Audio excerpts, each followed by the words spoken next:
ಕೇವಲ ಹುದ್ದೆ ಒಂದು ಕಥನ ಅಲ್ಲ, ಕೇವಲ ತಾವೊಂದು ಕಥನ ಅಲ್ಲ, ನನ್ನ ಕಥನದ ಆರಂಭ ಪಂದ್ಯಗಳು ಮಾತ್ರವೇ ಆದರೆ ವಿಶ್ವಜೀವನ ಕಥನವೆಲ್ಲವೂ ಕೂಡ ವಿಷ್ಣುವಾದಂಥ ನನ್ನನ್ನೇ ಹೊಂದಿಕೊಂಡಿರುತ್ತದೆ. ಕರ್ತವ್ಯವೂ ಹಾಗೆ, ವ್ಯಾಪಕವೂ ಈ ವಿಷ್ಣು ಎನ್ನುವ ಹಾಗೆ ವಿಚಾರವಾದದ್ದೇ. ಈ ವಿಶ್ವಜೀವನದ ಎಲ್ಲ ಹೊಣೆಗಾರಿಕೆಯನ್ನು ಹೊತ್ತ ಬಳಿಕ ಯಾರಿಗೂ ಯಾವುದೇ ಸಾಧಕ ಆಗದೇ ಇಲ್ಲ. ಹಾಗಂತ ಪ್ರಪಂಚದ ಜೀವನದಲ್ಲಿ ಏನೆಲ್ಲ ಇರಬೇಕು ಅದೆಲ್ಲ ಇನ್ನೂ ಹಾಗೆ ವ್ಯವಸ್ಥಿತವಾಗಿ ನೋಡಿಕೊಳ್ಳುವುದಾದರೆ ಪ್ರತಿಯೊಂದರಲ್ಲಿಯೂ ಅಡಕವಾಗಿರಬೇಕು, ಪ್ರತಿಯೊಂದನ್ನು ಗಮನಿಸುತ್ತಾ ಇರಬೇಕು. ಹಾಗೆಯೇ ತಪ್ಪಿದಲ್ಲಿ ಪ್ರತಿಯೊಂದನ್ನು ನಿಯಂತ್ರಣಕ್ಕೆ ತಂದುಕೊಂಡಂತರೂ ಇರಬೇಕು. ಇದನ್ನ ಒಂದು ವಿಶಾಲವಾದಂಥ ಅರ್ಥದಲ್ಲಿ ಹೇಳುವುದಾದರೆ ಗೋಪಾಲಕನೊಬ್ಬ ತನ್ನದ್ದಾದಂಥ ಹಸುಗಳನ್ನ ಬಯಲಿನಲ್ಲಿ ಮೇಯಕ್ಕೆ ಬಿಟ್ಟ ಹಾಗೆ ಜೀವಿಗಳಿಗೆ ಒಂದು ಸ್ವಾತಂತ್ರ್ಯವೂ ಇರಬೇಕು. ಸ್ವಾತಂತ್ರ್ಯವಿಲ್ಲದೆ ಕೇವಲ ಬಂಧನಮಯಾದ ಜೀವನ ಅಲ್ಲ, ಸ್ವಾತಂತ್ರ್ಯವೇ ಇಲ್ಲ. ಹಾಗೆ ನೋಡಿದರೆ ಸ್ವಾತಂತ್ರ್ಯ ಎನ್ನುವುದರ ಸ್ವಾತಂತ್ರ್ಯವಿದೆ. ಹಾಗಂತ ಆ ಸ್ವಾತಂತ್ರ್ಯವೆನ್ನುವುದು ಸ್ವೇಚ್ಛೆಯಾಗುವುದು ಮಾತ್ರ. ಒಬ್ಬರಿಗೆ ಸ್ವಾತಂತ್ರ್ಯ ಸ್ವೇಚ್ಛೆಯಾಗ್ತದೆ ಅಂತಂದ್ರೆ ಮತ್ತೊಬ್ಬರ ಕಾವ್ಯ ಹಿಂದೆಯೇ ಆಗ ವ್ಯವಸ್ಥೆಯನ್ನು ನಿಯಂತ್ರಣಕ್ಕೆ ತಂದು ಈ ಸ್ವಾತಂತ್ರ್ಯವನ್ನು ಪುನರಪಿ ಕಲ್ಪಿಸುವುದಕ್ಕೆ ವಿಷ್ಣುವಾದಂಥ ನಾನೇ ಸಂದರ್ಭದಲ್ಲಿ ಅವತಾರವನ್ನು ಎತ್ತಿ ಬರುವಂತ ಒಂದು ಪರಿಭಾಷೆ. ವ್ಯವಸ್ಥೆ ಅಂತ ಹೇಳಿದರೆ ಏನು? ಅದುವೇ ಧರ್ಮ. ಆ ಧರ್ಮವನ್ನು ಸುಸ್ಥಿತಿಗೆ ತರುವಾಗ ನಾನು ಮಾಡ್ತಕ್ಕಂಥ ಅವತಾರವೆಲ್ಲ ಧರ್ಮಾವತಾರೋ ಕೃತಾವತಾರ ಎನ್ನುವಂತ ಮಾತನ್ನು.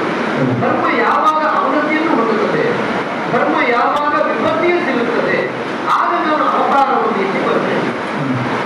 ಈ ಅವತಾರವನ್ನು ಎತ್ತಿ ಬರುವಂತಹ ಸಂದರ್ಭಕ್ಕೆ ಪ್ರೇರಕವಾಗಿ ಕೆಲವೊಂದನ್ನು ನಾನೇ ಸೂಚಿಸಿಕೊಡ್ತೇನೆ. ಇದು ಸೂಕ್ತವಾದಂತಹ ಕಾಲ, ಇಲ್ಲಿ ಈ ಒಂದು ಬದಲಾವಣೆಯನ್ನು ಕಲ್ಪಿಸಬೇಕು. ಇನ್ನು ಕೆಲವೊಮ್ಮೆ ನನ್ನ ಭಕ್ತರೇ ನಮಗೆ ಹೇಳಿಕೊಡ್ತಾರೆ, ದೂರಿಡುತ್ತಾರೆ. ಹಾಗೆ ಕೆಲವು ಸಂದರ್ಭದಲ್ಲಿ ಭೂದೇವತೆಯು ಗೋರೂಪವನ್ನು ತಿಳಿಸಿಕೊಳ್ಳುವುದನ್ನು ಕೇಳಿತು. ಕೆಲವೊಮ್ಮೆ ಬ್ರಾಹ್ಮಣರನ್ನು ಯಾಚಿಸಿಕೊಂಡು, ಕೆಲವೊಮ್ಮೆ ದೇವೇಂದ್ರ ಬಂದನು, ಕೆಲವೊಮ್ಮೆ ಬ್ರಹ್ಮನೇ ಬಂದು ನಾರಾಯಣನಿಗೆ ಇಂಥದ್ದು ಕಾರ್ಯವಾಗಬೇಕು ಅಂತ ಕೇಳಿತು. ಹೀಗೆ ಯಾವುದನ್ನು ನನ್ನ ಅಪೇಕ್ಷೆಯಾಗದೆ ಪ್ರಪಂಚಕ್ಕೆ ಬೇಕಾಗಿ ಹಲವಾರು ಅವತಾರಗಳನ್ನು ನನಗೆ ಸಿಕ್ಕಿದೆ. ಆ ಅವತಾರದಲ್ಲಿ ನನ್ನ ಭಕ್ತರಾದಂತಹ ಭಾಗವತ ಪರಂಪರೆಯವರು ವಿಭಾಗಿಸುವ ಹಾಗೆ ಪೂರ್ಣಾವತಾರ, ಅಮಿಷಾವತಾರ, ಆವೇಶಾವತಾರ, ಹೀಗೆಲ್ಲ ಅನೇಕ ವಿಧವಾಗಿ ಗುರುತಿಸಬೇಕಾದಂಥ ಮುಖ್ಯವಾದಂಥ ಸಂಗತಿ ಅಂತ ಹೇಳಿದರೆ ಯಾವ ಅವತಾರವೂ ನಾರಾಯಣನ ಸ್ವಯಂ ಅಪೇಕ್ಷೆ ಅಲ್ವಾ, ಪ್ರಪಂಚಕ್ಕೆ ಬೇಕಾಗಿದೆ.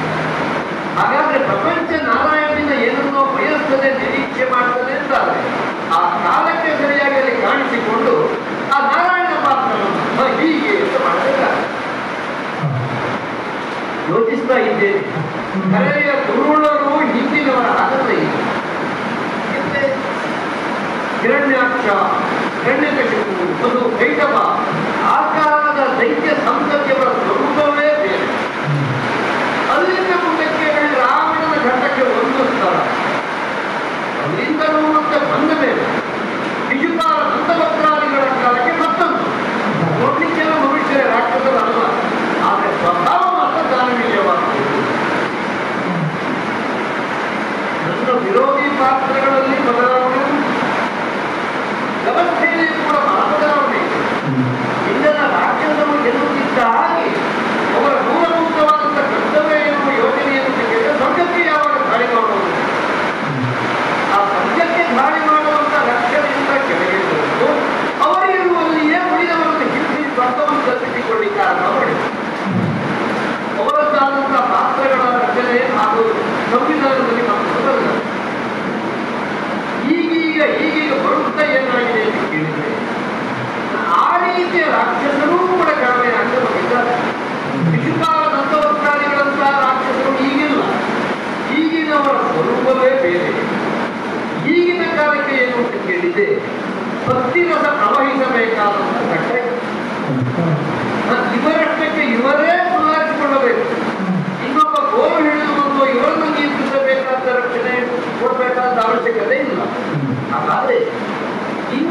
ಕಲಿಯುಗದಲ್ಲಿ ನಾವು ಮಾಡಬೇಕಾದ ಏನು ಕೇಳಿದರೆ ಆ ಭಕ್ತಿ ರಸವೇ ಅವರಿಗೆ ಶಕ್ತಿಯಾಗಬೇಕು.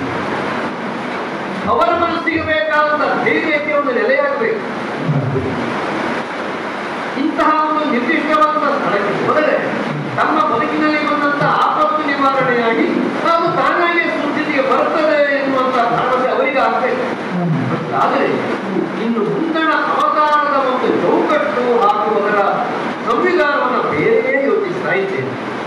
ನಾನು ಚತುರ್ಭುಜನಾಗಿಯೂ ಹಿಡಿದು ಬರಬೇಕಾಗಿಲ್ಲ, ಬೇರೆ ಒಂದು ಪೂರ್ಣಾವತಾರವನ್ನು ಕಳೆದು ಬರಬೇಕಾಗಿಲ್ಲ.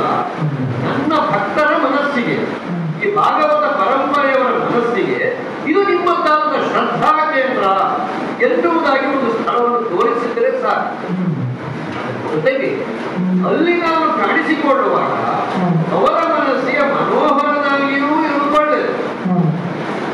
ಅದರ ಜೊತೆಗೆ ಅವರೆಲ್ಲ ನನ್ನನ್ನು ಎಲ್ಲಿ ವೈಕುಂಠದಲ್ಲಿ ಲಕ್ಷ್ಮೀಪತಿ ಎನ್ನುವುದಾಗಿ ಕಲ್ಪಿಸಿಕೊಡುತ್ತಾರೆ, ಹಾಗೆ ಆ ಲಕ್ಷ್ಮೀಪತಿ ಅಂದರೆ ಶ್ರೀಪತಿ ಅವನಲ್ಲಿ ಇರುವವರು ಲಕ್ಷ್ಮಿ, ಅಲ್ಲಿಗೆ ಅವನ ಶ್ರೀನಿವಾಸನೇ ಅಲ್ಲವೇ? ಹೀಗೆ ಹೋದರೆ ಹೊಸ ಅವತಾರದ ಕಲ್ಪನೆ ನನ್ನ ಮನಸ್ಸಿಗೆ ಬರ್ತಾ ಇದೆ. ಹೌದು, ಹೀಗೆ ಮಾಡುವುದು ಒಳ್ಳೆಯದು. ಹಾಗಂತ ಈಗಲೇ ಮಾಡೋದು ಒಳ್ಳೆಯದಲ್ಲ. ಯಾಕೆಂದ್ರೆ ಯಾವುದಕ್ಕೆ ಆದರೂ ಕಾಲ ಕೂಡಿ ಬರಬೇಕು. ಭಗವಂತನ ಅವತರಣ ಅಂತ ಹೇಳಿದರೆ ಮೇಲಿನಿಂದ ಕೆಳಗಿಳಿದು ಬರುವುದು. ಮೇಲಿನಿಂದ ಕೆಳಗಿಳಿದು ಬರಬೇಕಾದ್ರೆ ಯಾವುದೋ ಒಂದು ಪ್ರೇರಕ ಕಾರಣ ಇರಬೇಕು. ಯಾಕೆಂದ್ರೆ ಯಾವುದೇ ಒಂದು ವಸ್ತುವಿನ ಕದಲುವಿಕೆ ಅಂತ ಆದರೆ ಅದಕ್ಕೊಂದು ಬಾಹ್ಯ ಪ್ರೇರಣೆ ಅವಶ್ಯಕ. ನನ್ನ ಮನಸ್ಸಿನಲ್ಲಿ ಹೀಗೊಂದು ಅವತಾರದ ಕಲ್ಪನೆ ಮೂಡಿ ಮತ್ತೆ ಅವತಾರ ದೈವೇನು ಅಂತ ಯೋಚಿಸಿದರೆ ಸಾಲದು. ಇದಕ್ಕೆ ಯಾರಾದರೂ ಒಂದು ಸಣ್ಣ ಆರಂಭವನ್ನು ಕೊಡಬೇಕು, ಕದಲಿಕೆ ಉಂಟಾಗಬೇಕು. ಅದು ಉಂಟಾಗುವುದನ್ನೇ ನಿರೀಕ್ಷೆ ಮಾಡ್ತಾ ಇದ್ದೇನೆ. ಅದು ಸತ್ಯದಲ್ಲಿಯೇ ಅವತರಣ ಇದೆ.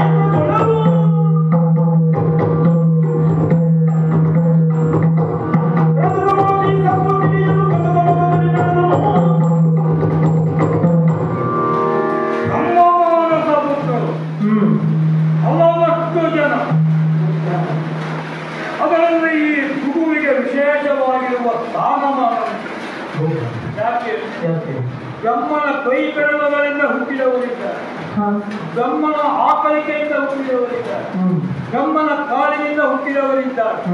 ಆದರೆ ಭೃಗುವಿನ ವಿಶೇಷತೆ ಏನು? ಬ್ರಹ್ಮನ ಹೃದಯದಿಂದ ಹುಟ್ಟಿದವನಾದ್ದರಿಂದಲೇ ಭೃಗುವಿನ ವಿಶೇಷ. ಈ ವಿಶೇಷ ಎಲ್ಲಿವರೆಗೆ ಹೋಗಿದೆ? ಬರೇ ಭೂಲೋಕದಲ್ಲಿ ಅಲ್ಲ, ಅದು ದೇವಲೋಕದಲ್ಲಿಯೂ ಸುದ್ದಿ ಯಾರಂತ ಕೇಳಿದರೆ ಭೃಗುವಿನ ಸುದ್ದಿ. ಯಾಕೆ ಸುಮ್ಮನೆ ಯಾರ್ಯಾರದ್ದು ಸುದ್ದಿ ಮಾತಾಡುವುದಲ್ಲ. ಭೃಗುವಿನಲ್ಲಿರುವ ವಿಶೇಷತೆ ಏನು? ಭೃಗು ವಿಶೇಷವಾದದ್ದನ್ನು ಏನು ಹೊಂದಿದ್ದಾನೆ? ಭೃಗು ಅಂತ ವಿಶೇಷವಾಗಿರುವ ಒಂದು ಕಣ್ಣನ್ನು ನನ್ನ ಪಾದದಲ್ಲಿ ಹೊಂದಿದವನ. ಅದಕ್ಕಾಗಿ ಹೇಳುವುದು, ಕಣ್ಣು ಎಲ್ಲಿಡಬೇಕು? ಕಾಲಿಡುವ ಮೊದಲು ಕಣ್ಣಿಡಬೇಕು. ನನಗೆ ಹಾಗೆ ಇದೆಯಲ್ಲ, ನಾನು ಕಣ್ಣಿಟ್ಟುಕೊಂಡೇ ಕಾಲಿಡುವುದು. ಇನ್ನೇನಂತ ಅವ ಪಡೆದುಕೊಂಡಿರ್ಬೋದು. ನನ್ನ ಮೂರನೇ ಕಣ್ಣಿನ ವಿಶೇಷತೆ ಅದು. ಅಂತಹ ಭೃಗುವಿನ ವಿಷಯ ಸಪ್ತರ್ಷಿ ಮಂಡಲಗಳನ್ನು ನೀವು ತೀರ್ಮಾನ ಮಾಡದೆ ಆಗದೇ ಇರುವಂತಹ ಒಂದು ಸಂದರ್ಭದಲ್ಲಿ ಭೃಗು ನೆನಪಾಗುತ್ತದೆ. ಯಾಕೆ? ದೇವಲೋಕದ ಸುಧರ್ಮ ಸಭೆ, ಆ ಸುಧರ್ಮ ಸಭೆಯಲ್ಲಿ ಸೇರಿದಂಥವರೆಲ್ಲ ಮಹಾಮಹಾವ್ಯಕ್ತಿಗಳೇ. ಅಂಥವರಲ್ಲಿ ಒಂದು ಪ್ರಶ್ನೆ ನಿಟ್ಟವ ಆ ದೇವೇಂದ್ರ. ಸತ್ವ ರಜ ತಮ ಈ ಮೂರು ಗುಣಗಳಲ್ಲಿ ಶ್ರೇಷ್ಠವಾದದ್ದು ಯಾವುದು? ಸಪ್ತರ್ಷಿಗಳೇ ಒಬ್ಬೊಬ್ಬರೊಬ್ಬೊಬ್ಬರು ನನ್ನನ್ನು ಹೇಳಿದರು. ಕೆಲವರು ಸತ್ವಗುಣ ಮೇಲೆ ಅಂತ ಹೇಳಿದ್ರು, ಕೆಲವರು ರಜೋಗುಣ ಮೇಲೆ ಅಂತ ಹೇಳಿದ್ರು, ಕೆಲವರು ತಮೋಗುಣ ಮೇಲೆ ಅಂತ ಪ್ರತಿಪಾದನೆ ಮಾಡಿದ್ದಾರೆ. ಆಗ ದೇವೇಂದ್ರನಿಗೆ ತಲೆ ಕೆಟ್ಟಿದ್ರು. ನಿಮಗೆ ಯಾವ ಗುಣ ಮುಖ್ಯ ಅಂತ ನಾನು ಕೇಳುವುದಲ್ಲ, ಸಮಷ್ಟಿ ಆಗಿದ್ರಲ್ಲಿ ಯಾವುದು ಶ್ರೇಷ್ಠ ಅದು ನನಗೆ ಬೇಕು ಅಂತ ಹೇಳಿ. ಆಗ ಅವರೆಲ್ಲ ತಲೆ ಕೆಳಗೆ ಹಾಕಿದ್ದಾರೆ. ಯಾರಿಗೂ ಅದನ್ನು ಇಂಥದ್ದು ಅಂತ ನಿರ್ಣಯ ಮಾಡಲಿಕ್ಕಾಗಲಿಲ್ಲ. ಆಗ ನನ್ನೆಡೆ ನೋಡಿದ್ದೇವೆ ಅಂತ ಕೇಳಿದ್ರು. ನಾನೇ ಇಂಥದ್ದು ಉಪಕಾರ ಮಾಡಬಹುದು, ಈ ಸಮಸ್ಯೆಯನ್ನು ಬಗೆಹರಿಸಿಕೊಡ್ತೀರಾ ಅಂತ ಕೇಳಿದ್ರೆ ಆಗುವುದು ಅಂತ ಗೊತ್ತಿರ್ತದೆ. ಯಾಕೆ ನನ್ನನ್ನೇ ಆಯ್ಕೆ ಮಾಡಿದ್ರು? ಅಲ್ಲಿ ತೀರ್ಮಾನ ಆಗುವಂತ ವಿಷಯ ಅಲ್ಲ. ಸತ್ವಗುಣಕ್ಕೆ ಯಾವುದು ಸ್ಥಾನವೋ, ರಜೋಗುಣಕ್ಕೆ ಯಾವುದು ಸ್ಥಾನವೋ, ತಮೋಗುಣಕ್ಕೆ ಯಾವುದು ಸ್ಥಾನವೋ ಅಲ್ಲಿಗೆ ಹೋಗಿ ಅದನ್ನು ಪರೀಕ್ಷೆ ಮಾಡಿಕೊಂಡು ಬರಬೇಕು. ಅದನ್ನೆಲ್ಲ ಇವರನ್ನೆಲ್ಲ ಕಳಿಸಿಕೊಟ್ರೆ ಇವರ ಆಯತ್ತು ಪೂರ್ಣ ಒಂದೊಂದು ಲೋಕಕ್ಕೆ ಹೋಗ್ಲಿಕ್ಕೆ ಆಗಿತ್ತು, ಹೊರತಾಗಿ ಹೋಗಿ ಬರಲಿಕ್ಕೆ ಆಗುತ್ತೆ. ಅಂಥದ್ದೊಂದು ಶಕ್ತಿ ಇದ್ರೆ ಭೂಗೋಳಾಂಚಲವನ್ನು ಹೊಂದಿದಂತಹ ಈ ಭೂಮಿಗೆ ಸಾಧ್ಯ. ಕ್ಷಣ ಮಾತ್ರದಲ್ಲಿ ಸತ್ಯಲೋಕವೋ, ಕ್ಷಣ ಮಾತ್ರದಲ್ಲಿ ಕೈಲಾಸವೋ, ಕ್ಷಣ ಮಾತ್ರದಲ್ಲಿ ವೈಕುಂಠವೋ ಹೋಗ್ತೇನೆ, ಹೋಗಿ ತಿರುಗಿ ಬರ್ತೇನೆ. ಯಾರನ್ನು ಅತಿ ಶ್ರೇಷ್ಠ ವ್ಯಕ್ತಿಗಳು ಅಂತ ಪ್ರಪಂಚ ಗುರುತಿಸುತ್ತದೆಯೋ ಅಂಥವರನ್ನು ಪರೀಕ್ಷೆ ಮಾಡುವ ಸ್ಥಾನದಲ್ಲಿರುವ ಯಾರೋ ಮಹರ್ಷಿ ಭಗವಾನ್. ಹಾಗಾದ್ರೆ ಅರ್ಥ ಏನು? ಯಾರು ಪ್ರಪಂಚದಲ್ಲಿ ಅತಿ ಶ್ರೇಷ್ಠರೋ ಅವರಿಗಿಂತ ಶ್ರೇಷ್ಠನಾದವ ಗುರು ಮಹರ್ಷಿ. ಹಾಗಾಗಿಯೇ ನಾನು ಒಂದು ಮಾತನ್ನು ಹೇಳಿದೆ, ಹೋಗಿ ಪರೀಕ್ಷೆ ಮಾಡಿಕೊಂಡು ಬಂದೇನೋ, ಆದರೆ ನನ್ನನ್ನು ಕೋಪಗೊಳಿಸಬಾರದು. ಕೋಪಿಸುವಂತೆ ಮಾಡಿದರೆ ಪಟ್ಟಿನೋ ಶಾಪವನ್ನಿತ್ತೇನೋ.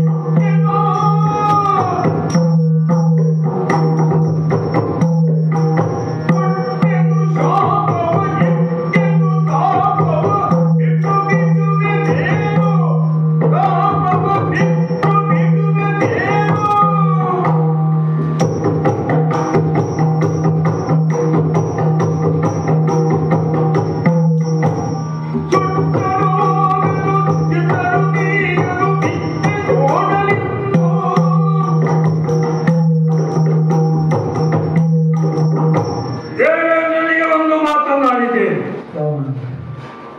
ಹೋಗ್ತೇನೆ, ಹೋಗಿ ಪರೀಕ್ಷೆಯನ್ನು ಮಾಡಿಕೊಂಡೇ ಬರ್ತೇನೆ. ಆದರೆ ಒಂದು ಈ ಭೃಗುವಿಗೆ ಕೋಪ ಬರುವಂತವರ ಪಡೆದುಕೊಳ್ಳಬಾರದು. ಒಂದು ವೇಳೆ ಅಂತ ಕೋಪಕ್ಕೆ ನಾನು ಒಳಗಾದೆ ಅಂತಾದ್ರೆ ನನ್ನ ಕೋಪಕ್ಕೆ ಅವರು ತುತ್ತಾಗಿ ಹೋಗುತ್ತಾರೆ. ಶಾಪವನ್ನೇ ಕೊಟ್ಟೇನೆ. ಶ್ರೀಮೂರ್ತಿಗಳಾದ ನಮಗೇನು ಶಾಪವನ್ನು ಕೊಟ್ಟೇನೆ. ಒಂದು ಸ್ಪಷ್ಟ ಉದಾಹರಣೆ ನಿಮಗೆ ಹೇಳ್ತೇನೆ. ಒಂದು ಕಾಲದಲ್ಲಿ ನಾನು ಮಾಡಬಹುದಾಗಿರುವ ಯಜ್ಞಕ್ಕೆ ಆ ಅಗ್ನಿಯನ್ನು ನಾನು ಕರೆದಾಗ ಬರಲಿಕ್ಕೆ ತಡ ಮಾಡಿದ ಎಂಬ ಒಂದೇ ಕಾರಣಕ್ಕಾಗಿ ಅವನಿಗೊಂದು ಶಾಪ ಕೊಟ್ಟೆ, ಸರ್ವಭಕ್ಷಕನಾಗಿ ಹೋಗು. ಏನನ್ನು ತಿನ್ನುವುದು? ಹಾಗೆ ಸರ್ವಭಕ್ಷಕನಾಗುವಂತ ಒಂದು ಶಾಪಕ್ಕೆ ಅಗ್ನಿ ಗುರಿಯಾದ ನನ್ನಿಂದ. ಹಾಗೆ ವಿಮೂರ್ತಿಗಳಾದರೆ ಏನಂತೆ, ಅವರು ನನ್ನ ಶಾಪಕ್ಕೆ ತುತ್ತಾದರೂ ಎಚ್ಚರಿಕೆ ಅವರಿಗೆ ಇರಬೇಕು ಎಂಬಂತ ಮಾತನ್ನಾಡಿ ದಡ ಮಾಡದೆ ನೇರವಾಗಿ ನಮ್ಮ ಅಪ್ಪನವರು ನನಗೊಂದು ಉಂಟು, ಎಲ್ಲ ಮಕ್ಕಳಿಗೆ ಇರುವುದು, ನಮ್ಮ ಅಪ್ಪನಿಗಿಂತ ದೊಡ್ಡನಾದವರು ಯಾರಿಲ್ಲ ಅಂತ. ಹಾಗಾಗಿ ನಮ್ಮ ಅಪ್ಪನಾಗಿರುವಂತಹ ಬ್ರಹ್ಮ, ಅವನದ್ದಾಗಿರುವಂತಹ ರಜೋಗುಣ ಅದೇ ಶ್ರೇಷ್ಠವಿದ್ದರೂ ಇರಬಹುದೆಂಬಂತ ಭಾವನೆ ನನಗುಂಟು. ಹಾಗಾಗಿ ನೇರವಾಗಿ ಸತ್ಯ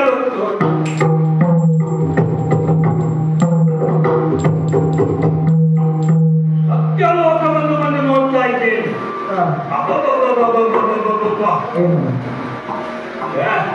ನಮ್ಮ ನಿರೀಕ್ಷೆಯೇ ಒಂದಾಗಿ ಹೋಗ್ತೀವಿ. ಬಂದದ್ದು ನೋಡಿದರೆ ಎಲ್ಲ ಖುಷಿಯಾಗಿರ್ತೀವಿ. ನಾವು ತಿಳ್ಕೊಂಡದ್ದು ಮಗನಾಗಿರುವಂತಹ ಭೃಗುವೇ ಸತ್ಯಲೋಕಕ್ಕೆ ಪ್ರವೇಶ ಮಾಡ್ತಾ ಇದ್ದಾನೆ. ಕೇವಲ ಮಗನಾಗಿ ಉಳಿದಿಲ್ಲ, ಇವತ್ತು ಜಗದ್ವಿಖ್ಯಾತನಾಗಿದ್ದಾನೆ ಎಂಬಂತ ಎಚ್ಚರಿಕೆ ಅವನಿಗೆ ಬೇಕಾಗಿತ್ತು. ಆದರೆ ಮಗನು ಬಂದು ಅವನಿಗೆ ಎಚ್ಚರಿಕೆ ಇಲ್ಲವಲ್ಲ. ಕರುಳು ಬಳ್ಳಿ ಸೇರಿ ಹುಟ್ಟಿದವನಾಗಿದ್ದರೆ ಬ್ರಹ್ಮನಿಗೆ ಇಂಥದ್ದೊಂದು ಎಚ್ಚರಿಕೆ ಇರ್ತಾ ಇತ್ತು.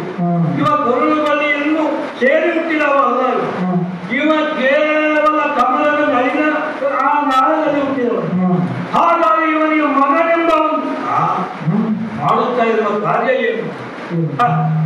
ಪ್ರಪಂಚದಲ್ಲಿ ಯಾರು ನಮಗೆ ಹೇಳಿಕೊಳ್ಳಿಕ್ಕೆ ನಾಚಿಕೆ ಇಂಥವರೆಲ್ಲ ನಮಗೆ ಅಪ್ಪ ಅಂತ ಹೇಳಿ. ನಮ್ಮ ಅಪ್ಪನಿಗೆ ಒಬ್ಬ ಹೆಂಡತಿ ಇದ್ದ, ಅವ್ರು ನಮ್ಮ ಅಪ್ಪನಿಗೆ ಹೆಂಡತಿ, ನನಗೆ ಅಮ್ಮ ಅಲ್ಲ ಅವರು. ಯಾಕಲ್ಲ ಇವ ತನ್ನ ಮಗಳನ್ನು ಮದುವೆ ಅಂತ ವಾಣಿಯನ್ನು ಸೃಷ್ಟಿ ಮಾಡಿದ ವಿದ್ಯೋತ್ತರ ಅಂತ ಇದರಲ್ಲಿ ಹುಟ್ಟಿಕೊಂಡಿರುವುದು ಹೌದು. ಅವರನ್ನು ಮದುವೆ ಆಗೋದು ಹೇಗೆ ಆಗಿತ್ತು. ಅದನ್ನು ಸ್ವಲ್ಪ ಮುಚ್ಚು ಮನೆಯಲ್ಲಿ ಯಾರಿಗೆ ಗೊತ್ತಿರದಂತೆ ಮಾಡಿದ್ರು ನಡೆಯುತ್ತಿತ್ತು. ಈ ರೀತಿ ಬಹಿರಂಗವಾಗಿರುವ ಸಭೆಯಲ್ಲಿ ಉಲ್ಲಿರಿಸಿಕೊಂಡು ನಾಚಿಕೆ ಸತ್ತವನ್ನಾಗಿ. ಹಾಗಾದ್ರೆ ಇಂಥ ಸಭೆಯಲ್ಲಿ ನಾವು ನೋಡುವುದಲ್ಲ, ಸಭೆಯಲ್ಲಿ ಇರ್ಲಿಕ್ಕೂ ಸಹಿತ ನಮ್ಮ ಮನಸ್ಸು ಒಪ್ಪುವುದಿಲ್ಲ. ಹಾಗಾದ್ರೆ ಗಂಧಕ್ಕೆ ಸುಮ್ಮನೆ ಹೋಗೋದಲ್ಲ, ರಘುಬಂಧವಾಗಿದ್ದಾನೆ ಎಂಬಂತಹ ಒಂದು ಗುರುತಮ್ಯ ಕಾಣಿಸಬೇಕು. ಹಾಗಾಗಿ ಒಂದು ಶಾಪ ಕೊಡ್ತೇನೆ, ಶಾಪ ಗುಡಿಯಲ್ಲಿ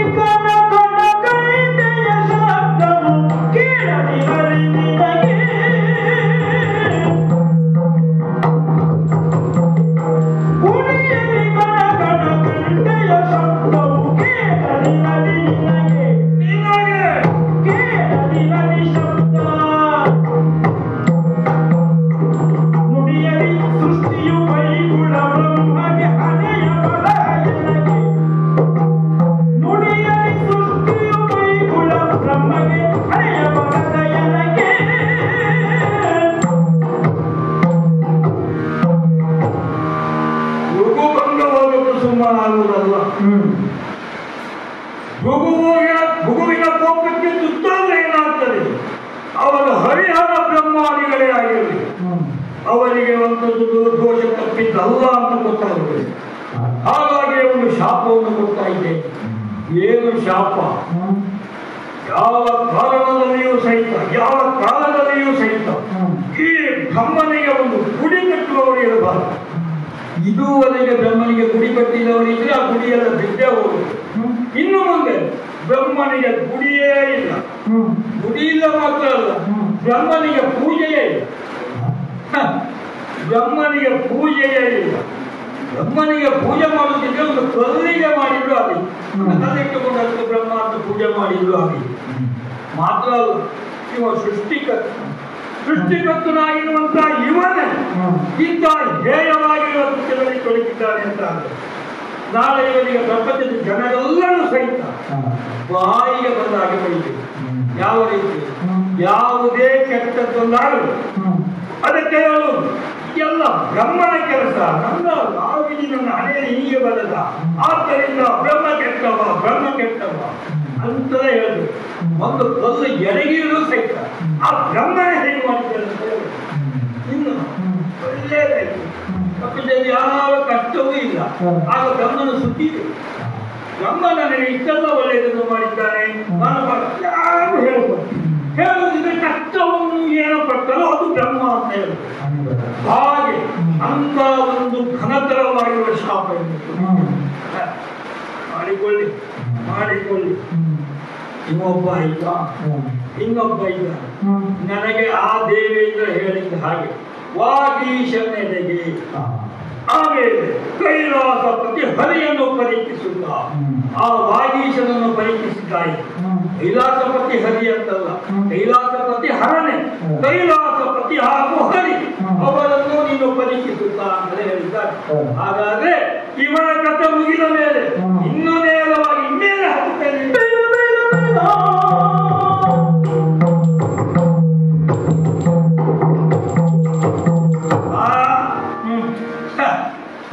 ಅವ ಕುಳಿತುಕೊಂಡಾಗ ಸಭೆಯಲ್ಲಿ ಇವನಿಗೆ ಅದು ಇಲ್ಲವೇ ಅವಧಾನ. ಇವನ ಹೆಂಡತಿ ಒಟ್ಟಿಗೆ ಅವನು ಕುಣಿಯುವುದು. ಭಗವತ ರಾಜನ ಮಗಳು ಅಂದ್ರೆ ಕಾಡಿನ ಹುಡುಗಿ ಅಂತಲೇ ಅರ್ಥ. ಅಂತಹ ಪಾರ್ವತಿಯನ್ನು ಇರಿಸಿಕೊಂಡು ಕಾಂಡವ ನೃತ್ಯ, ಅದಕ್ಕೊಬ್ಬ ಮಕ್ಕಳೇ ಬರ್ತಿತ್ತು ಜನ ಭೃಂಗಿ, ಅವ ಮಕ್ಕಳೇ ಬಾರಿತು. ಇವ ಕುಣಿಯುವುದು ಒಟ್ಟಿ. ಅವು ಒಬ್ಬನ ಕುಣಿಯುವುದಲ್ಲ, ಅವನು ನೋಡಿ ಕೆಲವು ಭಕ್ತರಿದ್ದಾರೆ ಎಲ್ಲ ಬಿಟ್ಟ ಜಡೆ ಎಲ್ಲ ಕುಣಿಯುವುದನ್ನು ನೋಡಿದರೆ ಒಳ್ಳೆ ಲಯ. ಲಯ ಅವರದ್ದೇ ಲಯ ಮತ್ತೆ ಗದ್ದೆ ಬದಲೇ ಆಡೋ ಲಯ ಇಲ್ಲ ಅವ್ರ ಕುಳಿತದ್ದೇ ಲಯ ಇವಾಗ ಪಾಲಿಸಿದ್ದೆ ಅದೇ ಲಯ ಕರ್ತ ಹೌದು ಇವನಿಗೆ ಅದೇ ಒಂದು ಹಕ್ಕು ಉಂಟು ಲಯ ಕರ್ತ ನಾನು ಏನು ಮಾಡ್ತೇನೆ ಆ ಲಯವೇ ಲಯ ಆಗಿ ಹೋಗಿದೆ ನಾನು ಮೃಗು ಬಂದಿದ್ದೇನೆ ಲಾಂಛನ ಹೊಂದಿದಂತ ಮೃಗು ಬಂದಿದ್ದೇನೆ ಇವನಿಗೆ ಇಂತ ಇವನಿಗೊಂದು ಉಂಟು ನನಗೂ ಬಹಳ ಜನ ಹೊಳಿತೇನೆ ದಕ್ಷ ಯಜ್ಞದಲ್ಲಿರುವಂತಹ ಕಾಲದಲ್ಲಿ ನಾನು ದಕ್ಷನ ಮಾಡಿಸ್ತಾ ಇರುವಂತಹ ಯಜ್ಞದಲ್ಲಿ ಹೋತ್ರವಾಗಿ ಕುಳಿತುಕೊಂಡಾಗ ಇವನೊಂದು ಭೂತವನ್ನು ಸೃಷ್ಟಿ ಮಾಡಿದ್ದಾರೆ ವೀರಭದ್ರ ಆ ವೀರಭದ್ರನನ್ನು ಕರೆದು ನನಗೆ ಅವಮಾನ ಮಾಡಿದ್ದಾರೆ ನನ್ನ ಘಟ್ಟಕ್ಕೆ ಬೆಂಕಿ ಕೊಟ್ಟವರು ಆ ಘಟ್ಟನೆ ಇಟ್ಟುಕೊಂಡು ಬಂದದ್ದಲ್ಲ ಅಷ್ಟೂ ಮಾಡಬಲ್ಲ ಹಾಗಾದ್ರೆ ಹೀಗೆ ಮಾಡ್ತಾ ಇದ್ದಾನೆ ಅಂತ ಇವ ಲಯಕರ್ತನಾಗಿರ್ಬೇಕು ಪ್ರಪಂಚದಲ್ಲಿ ಯಾರು ಸಾಯಬೇಕು ಯಾರು ಇನ್ನು ಮುಂದೆ ಉಳಿಯಬಾರದು ತೀರ್ಮಾನಿಸಬೇಕಾಗಿದೆ ಇವತ್ತು ಯಾವುದು ಇಲ್ಲ ಇವ ಕುಣಿಯುವುದು ಒಂದೇ ಇವನಿಗೊಂದಿಷ್ಟು ಭಕ್ತರಿದ್ದಾರೆ ಯಾರು ಅಸುರರತಿ ಪಾರ್ಶ್ವಂಡಿ ಶಂಭೋ ಶಂಕರ ಅಂತ ಆ ಅಸುರರು ಇವನೊಟ್ಟಿಗೆ ಸೇರಿಕೊಂಡಿದ್ದಾರೆ ಇವನಿಗೆ ಬೇರೆ ಯಾರೂ ಇಲ್ಲ ಭಕ್ತರು ಒಳ್ಳೆಯ ಜನರು ಇವನ ಸಭೆಯಲ್ಲಿ ಒಬ್ಬರಲ್ಲೂ ಇದ್ದಾರೆ ನೋಡಿ ಶಿಷ್ಟರೇ ಇಲ್ಲಿ ಇಲ್ಲ ಇರುವುದು ರಕ್ಕಸರೋ ಭೂತಗಳೋ ದೇವತಾಗಳೋ ಇಂಥವೇ ಇದ್ದಾರೆ ಇವನ ವಾಸ ಎಲ್ಲಿ ಅಂತ ನೋಡಿದ್ರೆ ಪ್ರಶಾಂತ ಅಲ್ಲಿಯೇ ಇವನಿಗೆ ಬಹಳ ಸಂತೋಷ ಮೈಗೆ ಸ್ನಾನವೇ ಬೇಡ ಕುದಿಯನ್ನು ಬಡಿದುಕೊಂಡಿರು ಆ ಕುತ್ತಿಗೆ ನೋಡಿದ್ರೆ ಅಯ್ಯೋ ಯಾಕೆ ಬೇಕಾಗಿತ್ತು ಎಲ್ಲೆಲ್ಲಿಯೋ ಸತ್ತ ಹೆಣಗಳ ಉಂಡಗಳನ್ನೆಲ್ಲ ತಂದೆ ಮಾಲೆಯಾಗಿ ಇವನಿಗೆ ಬಟ್ಟೆ ಬೇಕು ಬಟ್ಟೆಯೇ ಇಲ್ಲ ಅಲ್ವಾ ಗಜ ಜನ್ಮ ಸತ್ತ ಆನೆಯ ಜನ್ಮವನ್ನು ಸುರಿದುಕೊಟ್ಟು ಹತ್ತಿರ ಹೋಗ್ಲಿಕ್ಕೆ ಆಗುತ್ತೆ ಅಂತ ವಾಸನೆ ಇಂಥವನ್ನೆಲ್ಲ ಇಟ್ಟುಕೊಂಡು ಇವನು ಒಬ್ಬ ಯೋಗ್ಯತಾವಂತ ನಾನಿಲ್ಲಿ ಬಂದಲ್ಲ ಅದು ನನ್ನ ತಪ್ಪಾಗಿದ್ದು ಹಾಗಾದ್ರೆ ಇವನನ್ನು ಹಾಗೆ ಬಿಡಬಾರದು ಇವನಿಗೂ ಆ ರೀತಿ ಮುಟ್ಟಿಕೊಂಡು ನೋಡಿಕೊಳ್ಳುವಾಗಬೇಕು ಹಾಗಾದ್ರೆ ಇವನಿಗೆ ಶಾಪ ಕೊಟ್ಟರೆ ಹೇಗೆ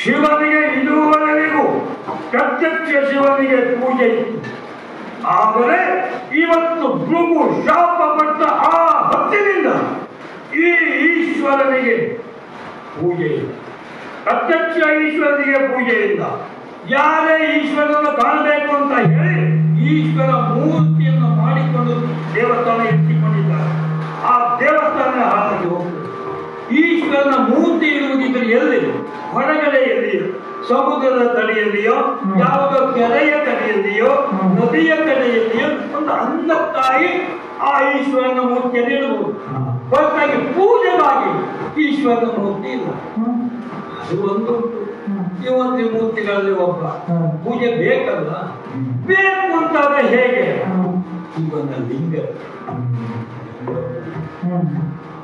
ಶಿವನನ್ನು ಕಾಣಬೇಕಂತ ಇದ್ದರೆ ಶಿವನ ಲಿಂಗ ಅರ್ಪಿಸಬೇಕು ಶಿವನಿಗೆ ಅರ್ಪಿಸಿದರೆ ಶಿವ ಒಲಿಯುವಾಗಬಾರದು ಅದಕ್ಕಾಗಿಯೇ ಇವನ ಲಿಂಗಕ್ಕೆ ಪೂಜೆಯಾಗಲಿ ಎಂಬುದಾಗಿ ಇವನಿಗೆ ಶಪಿಸಿದ್ದೆ ಆಯ್ತಲ್ಲ ನಾವು ಇಷ್ಟು ಮಾಡಿದ್ರೆ ಯಾರದ್ದು ಗಮನವೇ ಇಲ್ಲ ಅವರಕ್ಕೆ ಕುಣಿಯುತ್ತಲೇ ಇದ್ದಾರೆ ಹಾಗಾದ್ರೆ ನಾವಿಲ್ಲಿ ಇರುವಾಗ ಹಿಂಗೆಲ್ಲಿ ಹೋಗುವುದು ಹೋಗಬೇಕಾದ ಸ್ಥಳ ಉಂಟು ಯಾಕೆ ಆಗ ದೇವೇಂದ್ರ ಹೇಳಿದ್ದೇ ಅದು ಸಿಕ್ಕವರಲ್ಲಿ ಒಳ್ಳೆಯ ಪ್ರಶ್ನೆಗಳನ್ನು ಕೇಳಬಾರದು ಒಳ್ಳೆಯ ಪ್ರಶ್ನೆಗಳನ್ನು ಸಿಕ್ಕವರಲ್ಲಿ ಕೇಳಬಾರದು ಒಳ್ಳೆಯವರಲ್ಲಿ ಸಿಕ್ಕ ಪ್ರಶ್ನೆಗಳನ್ನು ಕೇಳಬಾರದು ಆದ್ದರಿಂದ ನಿಮ್ಮನ್ನೇ ಆಯ್ಕೆ ಮಾಡಿದ್ದೇನೆ ಹಾಗಾದ್ರೆ ನಾವು ಕೆಲಸ ಇಲ್ಲಿ ಮುಗಿಯಿತು ಅಂತ ತಿಳ್ಕೊಳ್ಳುವಾಗಿಲ್ಲ ಇನ್ನೊಂದು ಲೋಕ ಉಂಟಲ್ಲ ವೈಕುಂಠ ನೇರ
ವಂದಿಸಿಕೊಂಡಿದ್ದೇನೆ.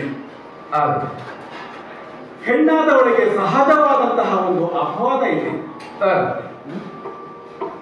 ತನಗಾಗಿ ತನ್ನ ವಿಷಯವಿದ್ದರೂ ತಾನೇ ಮಾತನಾಡಿಕೊಳ್ಳುವುದಿಲ್ಲ. ಅದರ ಬದಲಾಗಿ ತನ್ನೊಟ್ಟಿಗೆ ಸದಾ ಪ್ರೀತಿಯಿಂದ ಇರಬಹುದಾದಂತಹ ವ್ಯಕ್ತಿಗಳಲ್ಲಿ ಹಂಚಿಕೊಳ್ತಾಳೆ. ಗಂಡು ಮನಸ್ಸಿನಲ್ಲಿ ಯೋಚನೆ ಮಾಡು, ಹೆಣ್ಣು ಮಾತಿನಲ್ಲಿ ಯೋಚನೆ ಮಾಡು. ಇದಕ್ಕೆ ಈ ಲಕ್ಷ್ಮಿಯೂ ಹೊರತೇನು ಅಲ್ವಲ್ಲ. ಹಾಗಾಗಿಯೇ ನನಗೆ ನನ್ನ ವಿಷಯ ಇದ್ರೂ ಸ್ವಗತದಲ್ಲಿ ಆಸಕ್ತಿ ಇಲ್ಲ. ಮಾತನಾಡಬೇಕು ಯಾರಲ್ಲಿ? ಲೋಕ ಪರಿಪಾಲಕನಾದಂತಹ ನನ್ನೊಬ್ಬನಲ್ಲಿ. ಹಾಗಾಗಿಯೇ ನನಗೆ ನಾನೇ ಸ್ವಗತದಲ್ಲಿ ಕಾಲ ಹಣ ಮಾಡದೆ ಅತ್ಯಂತ ಪ್ರೀತಿಯಿಂದ ಮೃದು ಕೋಮಲವಾದಂತಹ ತಮ್ಮ ಪದಕಗಳಲ್ಲಿ ವಂದಿಸಿಕೊಂಡು ಲಕ್ಷ್ಮಿ ಮಾತನಾಡಬೇಕಿದೆ. ಗಂಡನ ಮಾತಿನಲ್ಲಿ ಹೆಂಡತಿಯ ಮಾತು ಸೇರಿರುತ್ತದೆ ಎಂತಾದರೆ ಖಂಡಿತಕ್ಕೂ ಹೆಣ್ಣಿಗೆ ಬೇರೊಂದು ಸ್ವಗತ ಬೇಕಾಗುವುದಿಲ್ಲ. ನನ್ನ ಮಾತಿನಲ್ಲಿ ಏನೇ, ನನ್ನ ಹೃದಯದಲ್ಲಿಯೇ ನಿನಗೆ ಸ್ಥಾನ ಇದೆ. ಹೇಳೆ, ಏನು ಯೋಚನೆ? ವಲ್ಲಭ, ನಾನು ಭಾಗ್ಯವಂತಳು. ಯಾಕೆ? ಈಗಾಗಲೇ ಹೇಳಿದಂತೆ ಲೋಕ ಪಾಲಕನಾದಂತಹ ನಿಮ್ಮನ್ನ ಪಡೆದಂತಹ ನಾನು ಸಹಜವಾಗಿ ಬೇರೆಲ್ಲ ಹೆಣ್ಣು ಮಕ್ಕಳು ಆಲೋಚನೆ ಮಾಡುವಂತೆ ನನ್ನ ಯೋಗ್ಯತೆಯನ್ನು, ನನ್ನ ಆ ಶ್ರೇಷ್ಠತೆಯನ್ನು ನನಗೆ ನಾನು ಸಹಜ ಹೆಣ್ಣಿನ ಅರ್ಥದಲ್ಲಿ ಯೋಚನೆ ಮಾಡಿದರೆ ಹೆಮ್ಮೆ ಆಗ್ತದೆ. ನಾನು ಹೆಮ್ಮೆ ಪಡ್ತೇನೆ. ಸೌಂದರ್ಯಕ್ಕೆ, ಸಂಪತ್ತಿಗೆ ಅಧಿದೇವತೆಯಾದಂತ ನಿನ್ನನ್ನು ಹೆಂಡತಿಯಾಗಿ ಪಡೆದು ಕುಳಿತದ್ದು ಹೌದು. ನೀನು ಕುಳಿತ ಹಾಗೆ ಇಲ್ಲ ಅಂದರೆ ನನ್ನ ಮಾತಿಗೆ ಕಿವಿ ಕೊಟ್ಟದ್ದು ಹೌದು. ಆದರೆ ಮನಸ್ಸಿನಲ್ಲಿ ಅದನ್ನ ಸ್ವೀಕರಿಸುವ ಲಕ್ಷಣ ಕಾಣ್ತಾ ಇಲ್ಲ. ಸ್ವಾಮಿ, ಏನೋ ಯೋಚನೆಯಲ್ಲಿ ಕುಳಿತಬಹುದು. ನನ್ನ ಪ್ರಶ್ನೆ, ಒಲವಿನಿಂದ ನೀವು ಅದನ್ನು ಹೇಳಬೇಕು. ಯಾಕೆ? ನೀವು ಮಾಡಿದಂತಹ ಒಳಿತು ಕಾರ್ಯಗಳು ಅದು ಈಗಾಗಲೇ ಈ ಪ್ರಪಂಚ ಮುಖದಲ್ಲಿ ತೆರೆದುಕೊಂಡದ್ದು. ಹಾಗೆ ಯೋಚನೆ ಮಾಡಿದರೆ ಇಷ್ಟೆಲ್ಲ ಉಳಿತು ಕಾರ್ಯವನ್ನ ಮಾಡಿದ ಮೇಲೆ ಇನ್ನು ಉಳಿದ ಕಾರ್ಯ ಏನುಂಟು? ಅದಕ್ಕಾಗಿ ಹೇಳಿದ್ದು ಒಳಿತು ಕಾರ್ಯ ಏನಿದೆ, ಉಳಿತು ಕಾರ್ಯ ಏನಿದೆ ಅಂತ. ಮತ್ತೆ ಮುಂದೆ ಉಳಿತು ಕಾರ್ಯ ಮಾಡ್ಲಿಕ್ಕೆ ಏನುಂಟು ನಿಮ್ಮಿಂದ? ಕೆಲವರಿಗೆ ಯೋಚನೆ ಆಗ್ತದೆ ಮಾಡಬೇಕಾದನ್ನು ಮಾಡಲಿಲ್ಲ ಎನ್ನುವ ಕಾರಣ. ಇನ್ನು ಕೆಲವರಿಗೆ ಮಾಡಬೇಕು, ಮಾಡಲಿ ಹೇಗೆ? ಹೌದು, ನನಗೆ ಎರಡು ಸಮಸ್ಯೆ ಇಲ್ಲದಿದ್ದು ನಾನು ಯೋಚನೆ ಮಾಡ್ತೇನೆ. ಮಾಡಿದ್ದೆಲ್ಲ ಉಳಿದ ಕಾರ್ಯವೇ, ಮಾಡಲಿಕ್ಕೆ ಇನ್ನು ಉಳಿದ ಕಾರ್ಯ ಯಾವುದೂ ಇಲ್ಲ. ಹೀಗಿರುವಾಗ ಯಾವುದೋ ಯೋಚನೆ, ಯಾವುದೋ ಹೊಸ ಆಲೋಚನೆ ಅದು ನಿಮ್ಮ ವದನದಲ್ಲಿ ಕಂಡು ಬರುವಂತದ್ದು. ಹಾಗಾಗಿ ನಾನು ಒಲವಿನಿಂದ ಕೇಳಿಕೊಳ್ತೇನೆ ಕೋನಲ್ಲ, ಏನು ಅಂತಹ ಯೋಚನೆ ಅಂತ ಹೇಳ್ಬೋದೆ? ಕಳೆದು ಹೋಗಿತ್ತು ವರ್ಷ ಹಲವು,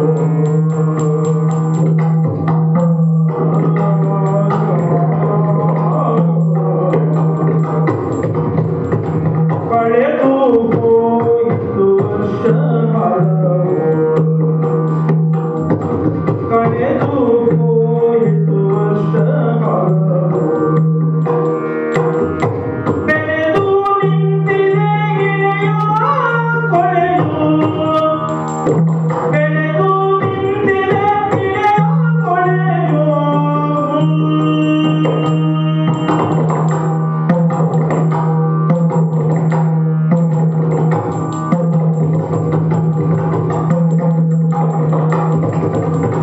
ಕೊಳೆದು ಬರುವೆನು ಕೆಳಗೆ ಇಳಿದು, ಕೊಳೆದು ಬರುವೆನು ಕೆಳಗೆ ಇಳಿದು, ಹೇಳಲೇನಿದ ಒಲವಿನ ಅರಿವು, ಹೇಳಲೇನಿದ ಒಲವಿನ ಅರಿವು.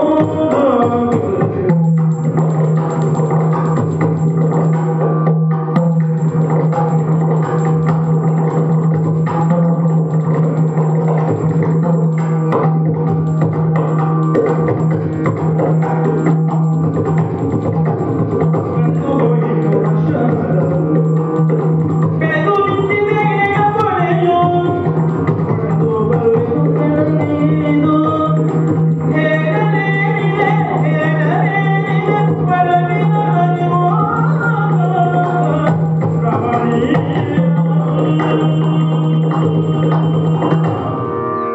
ಲಕ್ಷ್ಮಿ, ಪ್ರಪಂಚದಲ್ಲಿ ಆದರ್ಶ ದಂಪತಿಗಳೆನಿಸಿದವರು ನಾವು. ಲಕ್ಷ್ಮೀ ನಾರಾಯಣ ಒಳ್ಳೆಯ ದಂಪತಿಗಳಿಗೆ ಹೋಲಿಕೆ ಕೊಡುವುದಾದ್ರೆ ನಾವೇ ಅಲ್ಲ.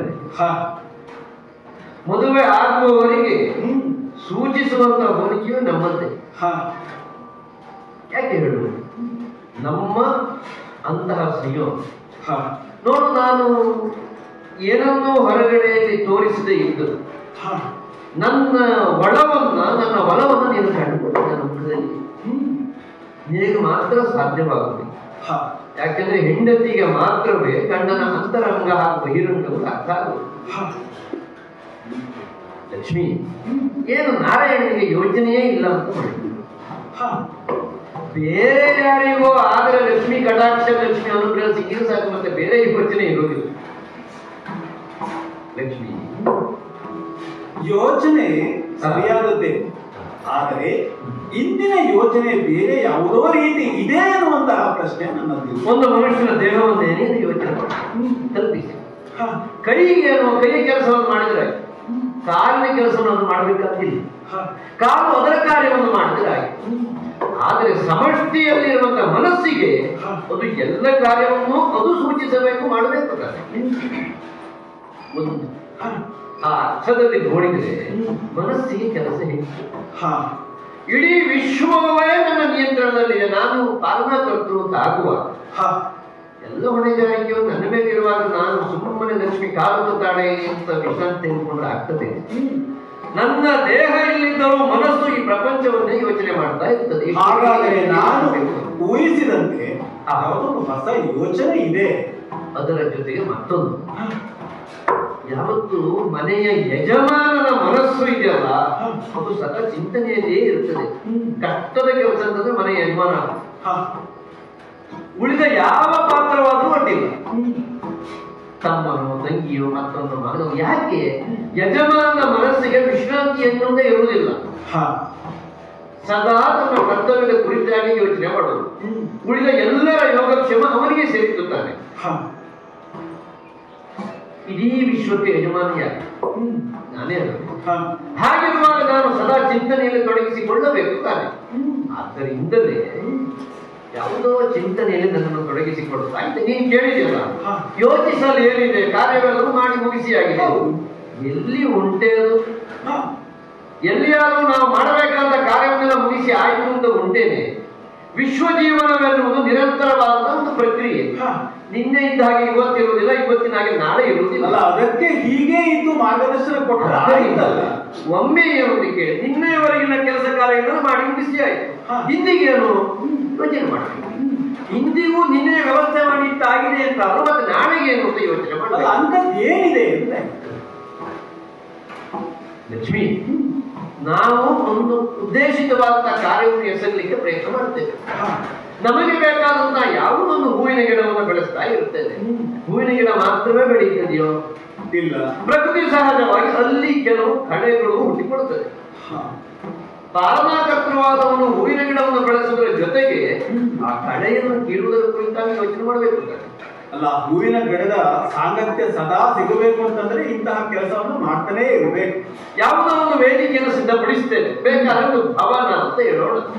ಸುಸಜ್ಜಿತವಾದಂತಹ ರೀತಿಯನ್ನು ನಿರ್ಮಿಸಿ ಆರಂಭದ ದಿನ ಅದನ್ನು ಚೊಕ್ಕಟ ಮಾಡಿ ಫಳಫಳದ ಕನ್ನಡಿಯಂತೆ ಕಾಣುವಾಗೆ ಮಾಡಿಟ್ಟು ಮಾರನೇ ದಿವಸಕ್ಕೆ ಅಥವಾ ಕೆಲವು ದಿನಗಳ ನಂತರ ಅದು ಕೊಳೆ ಆಗುವುದಿಲ್ವೇನೆ? ಪಾಲನಾಕರ್ತನಾದಂತ ನಾನು ನನ್ನ ಹೊಣೆಗಾರಿಕೆಯನ್ನು ಅರಿತು ಕಾಲ ಕಾಲಕ್ಕೆ ಧರೆಯ ಅಧರ್ಮವನ್ನು ನಿವಾರಿಸಿ ಧರ್ಮ ಸಂಸ್ಥಾಪನೆ ಮಾಡಿದರು ನೀನು ಬಂದೆ. ಒಮ್ಮೆ ಧರ್ಮ ಸಂಸ್ಥಾಪನೆಯನ್ನು ಮಾಡಿದ ಮಾತ್ರಕ್ಕೆ ಕಾರ್ಯ ಮುಗಿದು ಹೋಯಿತು ಅಂತಲ್ಲ. ಒಂದಷ್ಟು ದಿವಸಗಳ ನಂತರ ಮತ್ತೆ ಏನೋ ಒಂದು ಸಮಸ್ಯೆ ಕಾಣ್ತದೆ ಪ್ರಪಂಚ, ನಿನಗೆ ಗೊತ್ತಿದೆ ಅಲ್ವಾ? ಅಲ್ಲದೆ ಹೋದ್ರೆ ಹಿರಣ್ಯಕಶಿಪು ಹಿರಣ್ಯಾಕ್ಷರನ್ನು ಕೊಂದ ಕಾಲಕ್ಕೆ ಧರ್ಮ ಸಂಸ್ಥಾಪನೆ ಆಯ್ತು. ಇನ್ನೇನು ಸಮಸ್ಯೆಯ ಲೋಕದಲ್ಲಿ ಸಾಗಿ ಹೋಗ್ತಿತ್ತು. ಆ ನಂತರದಲ್ಲಿ ಮತ್ತೆರಡೋ ಕಾಣಿಸಿಕೊಂಡು ಮತ್ತೆ ಹೋದೆ, ಆಮೇಲೆ ಮತ್ತೆರಡೋ ಹುಟ್ಟಿ ಬಂದು ಮತ್ತೆ ಹೋದೆ. ಹೀಗೆ ನನ್ನ ಬದುಕಿನುದ್ದಕ್ಕೂ ಸಾಗಿ ಬಂದ ಈ ಅವತರಣದ ಕಥೆ ನೀವು ಕಂಡಿದ್ದೀವಿ. ಅಂದರೆ ಆ ಅವತರಣದ ಎಲ್ಲ ಉದ್ದೇಶವು ಧರೆಯ ಕೊಳೆಯನ್ನು ತೆಗೆಯುವುದು ಒಂದೇ ತಾನೆ. ಲಕ್ಷ್ಮಿ, ಈಗಲೂ ಬಹಳ ಕಾಲವಾಯಿತು ನಾನು ಭೂಮಿಯ ಮೇಲೆ ದೇಹ ರೂಪಿಯಾಗಿ ಕಾಣಿಸಿಕೊಳ್ಳದೆ.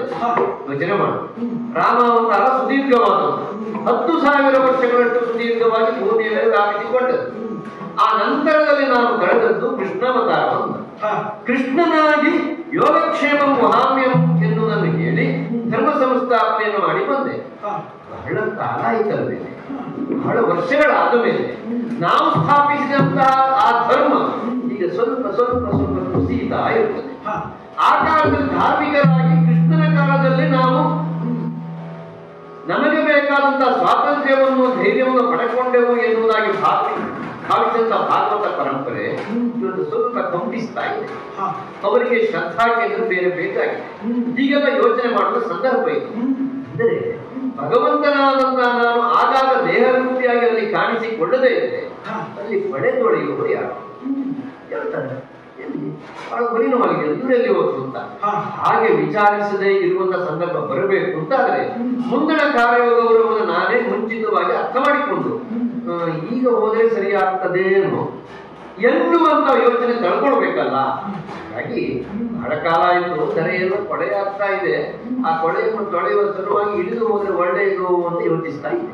ರಮಣ, ಬರೀದೆ ಬರಿದೆ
ಪ್ರಯತ್ನವನ್ನ ಮಾಡ್ತಾ ಇದ್ದೀರಿ. ಅದಲ್ಲ ಅಂತಾದ್ರೆ ಆ ಎಲ್ಲ ಹಳೆಯ ಕಥೆಯನ್ನ ನಾನು ನಿಮಗೆ ಮತ್ತೆ ನೆನಪು ಮಾಡಬೇಕು. ನೀನು ಹೇಳಿದ್ರೆ ಚಂದವೇ. ಮಾಡಿದಂತಹ ನೀವು ಅದರೊಳಗೆ ಹಾಗೆ ಕೇವಲ ಕಾರ್ಯ ಅಂತ ಗಮನಿಸಿದ್ದಲ್ಲ, ಒಂದರ್ಥದಲ್ಲಿ ಅನುಭೂತಿಯನ್ನ ಪಡೆದು ಮಾಡಿದಂತಹವರು ನೀವು. ಹಾಗಿರುವಾಗ ಆ ಕಾರ್ಯಗಳನ್ನೆಲ್ಲ ಮತ್ತೆ ನಾನು ನೆನಪು ಮಾಡುವಂತಹ ಒಂದು ಪ್ರಸಂಗವನ್ನ ತಂದು ಇಟ್ರಿ ನೋಡಿರಿ. ಖಂಡಿತ ಹೆಂಡತಿಯ ಬಾಯಲ್ಲಿ ಹೊಗಳಿಕೆ ಇದೆಯಲ್ಲ, ಅದು ಅಪ್ಯಾಯಮ. ಈಗ ಹೇಳ್ತಾ ಇದ್ದೀರಿ ಇಲೆಯಲ್ಲಿ ಕೊಳೆ ತುಂಬಿದೆ, ಕಾಲ ಕಾಲಕ್ಕೆ ಅದನ್ನ ಸ್ವಚ್ಛ ಮಾಡದಿದ್ರೆ ಹೇಗೆ ಅಂತ ಹೇಳಿ ಹಿಂದೆ ಒಮ್ಮೆ ಎಲ್ಲ ಯೋಚನೆ ಮಾಡಿದಾಗ ಆಗ ಇದ್ದಂತಹ ಆ ಕೊಳೆಯ ಸ್ಥಿತಿ, ಅದರ ಅನಿವಾರ್ಯತೆ, ಅದರ ಅಗತ್ಯತೆ ಇದನ್ನ ಗಮನಿಸಬೇಡವೇ ಇಲ್ಲ ಅಂತಂದ್ರೆ ಲೋಕ ಕಂಟಕನಾಗಿ ಆ ಕಾಲಕ್ಕೆ ಬಂದಂತಹ ಆ ಸೋಮಕಾಸುರ, ಹೌದು, ಅವನನ್ನ ವಧಿಸಿದ್ರಿ ನೀವು. ಮತ್ಸ್ಯಾವತಾರ, ಹೌದು. ಮೀನಿನ ರೆಕ್ಕೆ, ಆ ರೆಕ್ಕೆಯಿಂದಲೇ ಬದುಕೊಂಡವರಿದ್ದೀರಿ ನೀವು. ಯಾಕೆ ಆತ ಲೋಕಕಂಟಕ ಎನ್ನುವ ಕಾರಣಕ್ಕಾಗಿ. ಅಷ್ಟು ಮಾತ್ರ ಅಲ್ಲ, ಮುಂದೆ ಸಮುದ್ರ ಮಥನದ ಆ ಕಾಲಘಟ್ಟಕ್ಕೆ ಬಹುಶಃ ಆ ಮೇರು ಪರ್ವತವನ್ನಿಟ್ಟು ಅದು ಮುಳುಗಿ ಹೋಗ್ತಾ ಇತ್ತು, ಕುಸಿದು ಹೋಗ್ತಾ ಇತ್ತು. ಹೌದು. ಆಗ ಅವತಾರವನ್ನೇ ಎತ್ತಿದವರಿಗೆ ಕೂರ್ಮನಾಗಿ ಗಟ್ಟಿಯಾದ ಚಿಪ್ಪಿನಿಂದ ಲೋಕಕ್ಕೆ ಮಂಗಳವನ್ನ ಉಂಟು ಮಾಡಿದರು ತಾವು. ಮಾಡಲೇಬೇಕಾದ ಅಂದಿನ ಅಗತ್ಯತೆಯನ್ನು ನಾನು ಭಾವಿಸ್ತೇನೆ. ಆ ಪ್ರಸಂಗದಲ್ಲಿ ನನಗೆ ಲಾಭ ಆಗಿದ್ದು ಒಟ್ಟಾರೆಯಾಗಿ ಸಮುದ್ರ ಮಥನ ಪ್ರಸಂಗದಲ್ಲಿ. ಹೌದು, ನೀನ್ ಸಿಕ್ಕಿದೆ ಅಲ್ಲ, ಮಾತನಾಡಲಿಕ್ಕೆ ನಾನು ಸಿಕ್ಕ ಅಷ್ಟಕ್ಕೆ ಮುಗೀತೆ. ಉಳಿದ ಕಡೆ ಎಲ್ಲ ಧನ್ಯವಾದ. ಅಷ್ಟಕ್ಕೆ ಮುಗೀತೆ. ಇನ್ನು ಮುಂದೆ ಹಿರಣ್ಯಾಕ್ಷರನ್ನ ವಧಿಸಬೇಕು, ಇಲ್ಲ ಅಂತಂದ್ರೆ ಭೂಮಿಯೇ ಇಲ್ಲ, ಸುತ್ತಿ ಹೊತ್ತು ಒಯ್ದಾಗಿ ಅಂತಹ ಸನ್ನಿವೇಶಕ್ಕೆ ವರಾಹ ಅವತಾರವನ್ನ ಧರಿಸಿ ಕೋರೆ ಧಾಳೆಯಿಂದ ಅವನನ್ನ ಕೊಂದದ್ದು. ಆ ಪಾತ್ರ ಎಲ್ಲ ಬೇರೆ ಯಾರು ಮಾಡ್ಲಿಕ್ಕಿಲ್ಲ, ಮಾಡಿದ ನಾನೇ.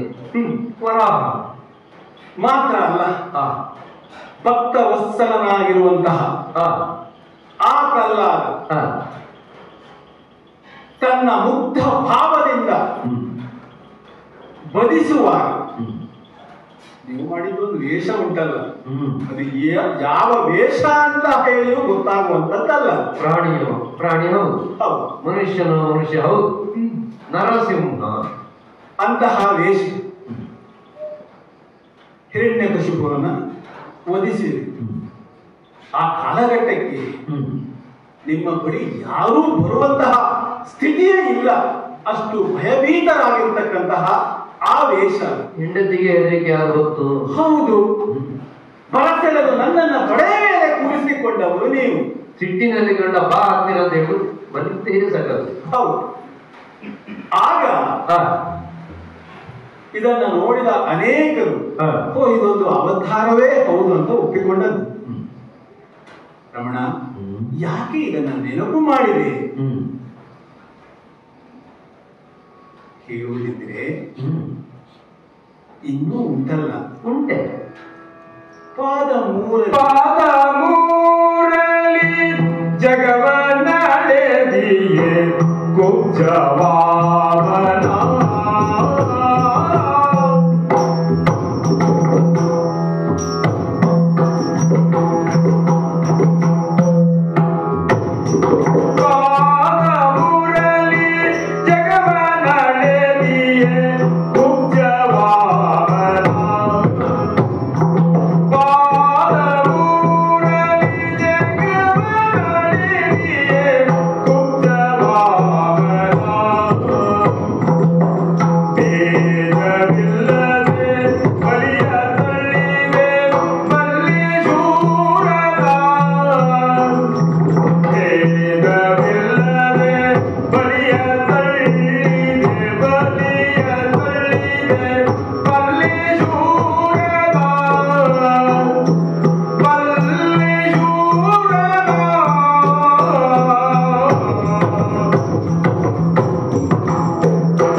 ನಿಮ್ಮ ಆ ಉಳಿತು ಕಾರ್ಯಗಳು ಹೇಗೆ ವಿಸ್ತಾರಗೊಂಡಿದೆ ಎನ್ನುವುದನ್ನು ಮತ್ತೆ ಮತ್ತೆ ನೆನಪು ಮಾಡಿದೆ. ಕೇವಲ ಪಾದ ಮೂಲದ ವಿಶ್ವವನ್ನ ವ್ಯಾಪಿಸಿದವರು ನೀವು. ಯಾವ ರೀತಿಯ ಆಕಾರ ಅದು ಅಥವಾ ಅವತಾರ ಅದು?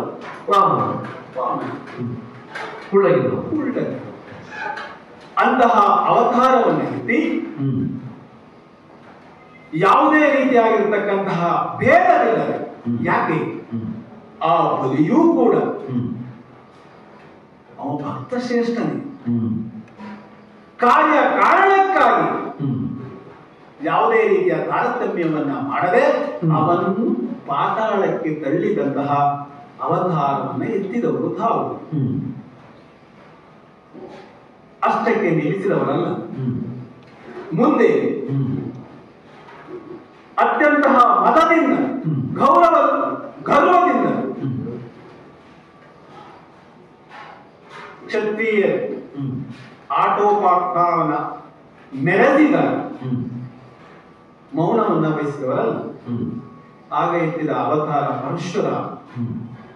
ಪರಶುವನ್ನ ಹಿಡಿದು ತನ್ಮೂಲಕ ಅಂತಹ ಯಾವ ಮನದಿಂದ ಮೆರೆದವರಿದ್ದಾರೋ ಅವರನ್ನು ಸದೆ ಹೊಡೆದದ್ದು ತಾವು. ಹೀಗೆ ಆ ಕಾಲಕ್ಕೆ ಬೇಕಾದಂತಹ ಅವತಾರಗಳು ಎತ್ತದವರು. ಅಲ್ಲಿಗೆ ಕೃತಯುಗವನ್ನು ಮುಗಿಯಿತು. ಮತ್ತೆ ಸುಮ್ಮನಾಗ ಯುಗ ಉಂಟಲ್ಲ, ಸರಿ ಆಗ ಮಾಡಿದ್ದೇನು? ದಶರಥನ ಮಗನಾಗಿ ದಶರಥಿಗೆ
ಮುಗಿಸಿದವರಲ್ಲ ನೀವು.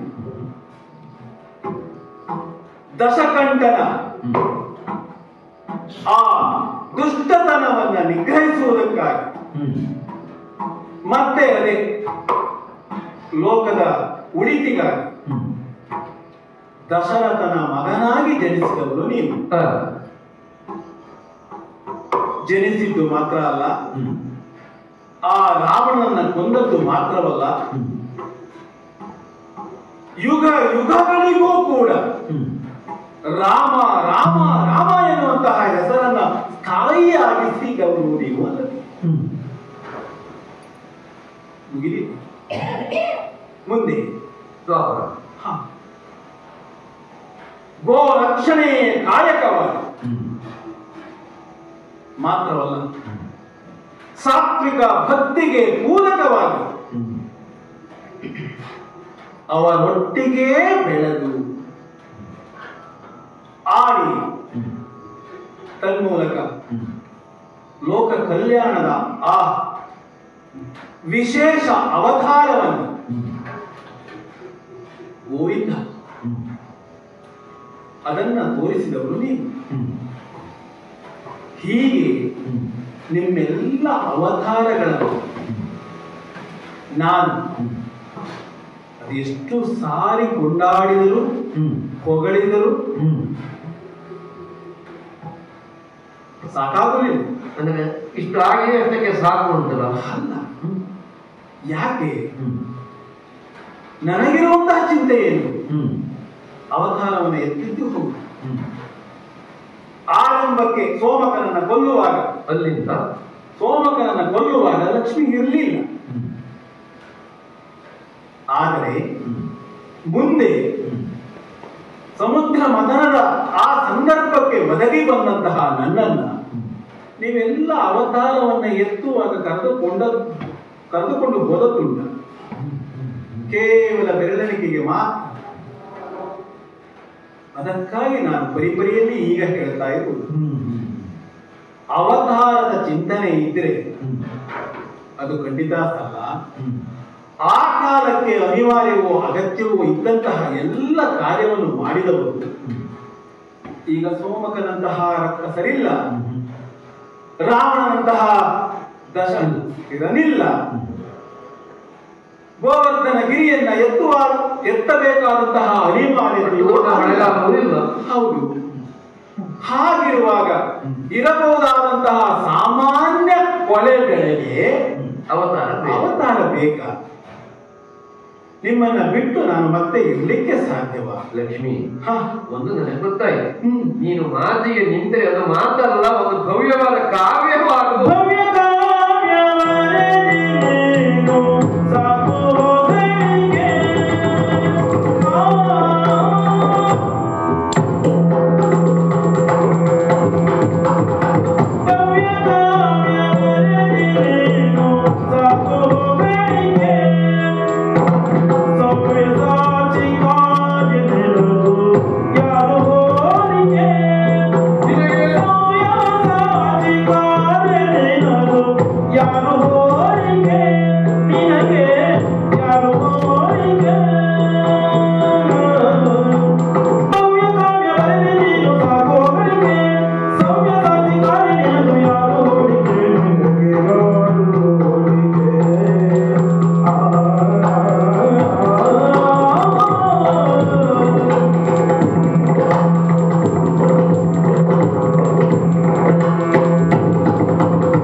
ಬಹಳ ಉತ್ಸಾಹದಿಂದ ಮಾತನಾಡ್ತಾ ಇದ್ದೆ.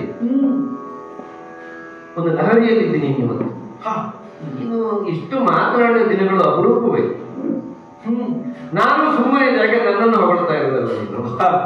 ಅದಕ್ಕಾಗಿ ಲಕ್ಷ್ಮಿ, ಒಳ್ಳೆ ಮಾತಾಡಿದ್ದಿ.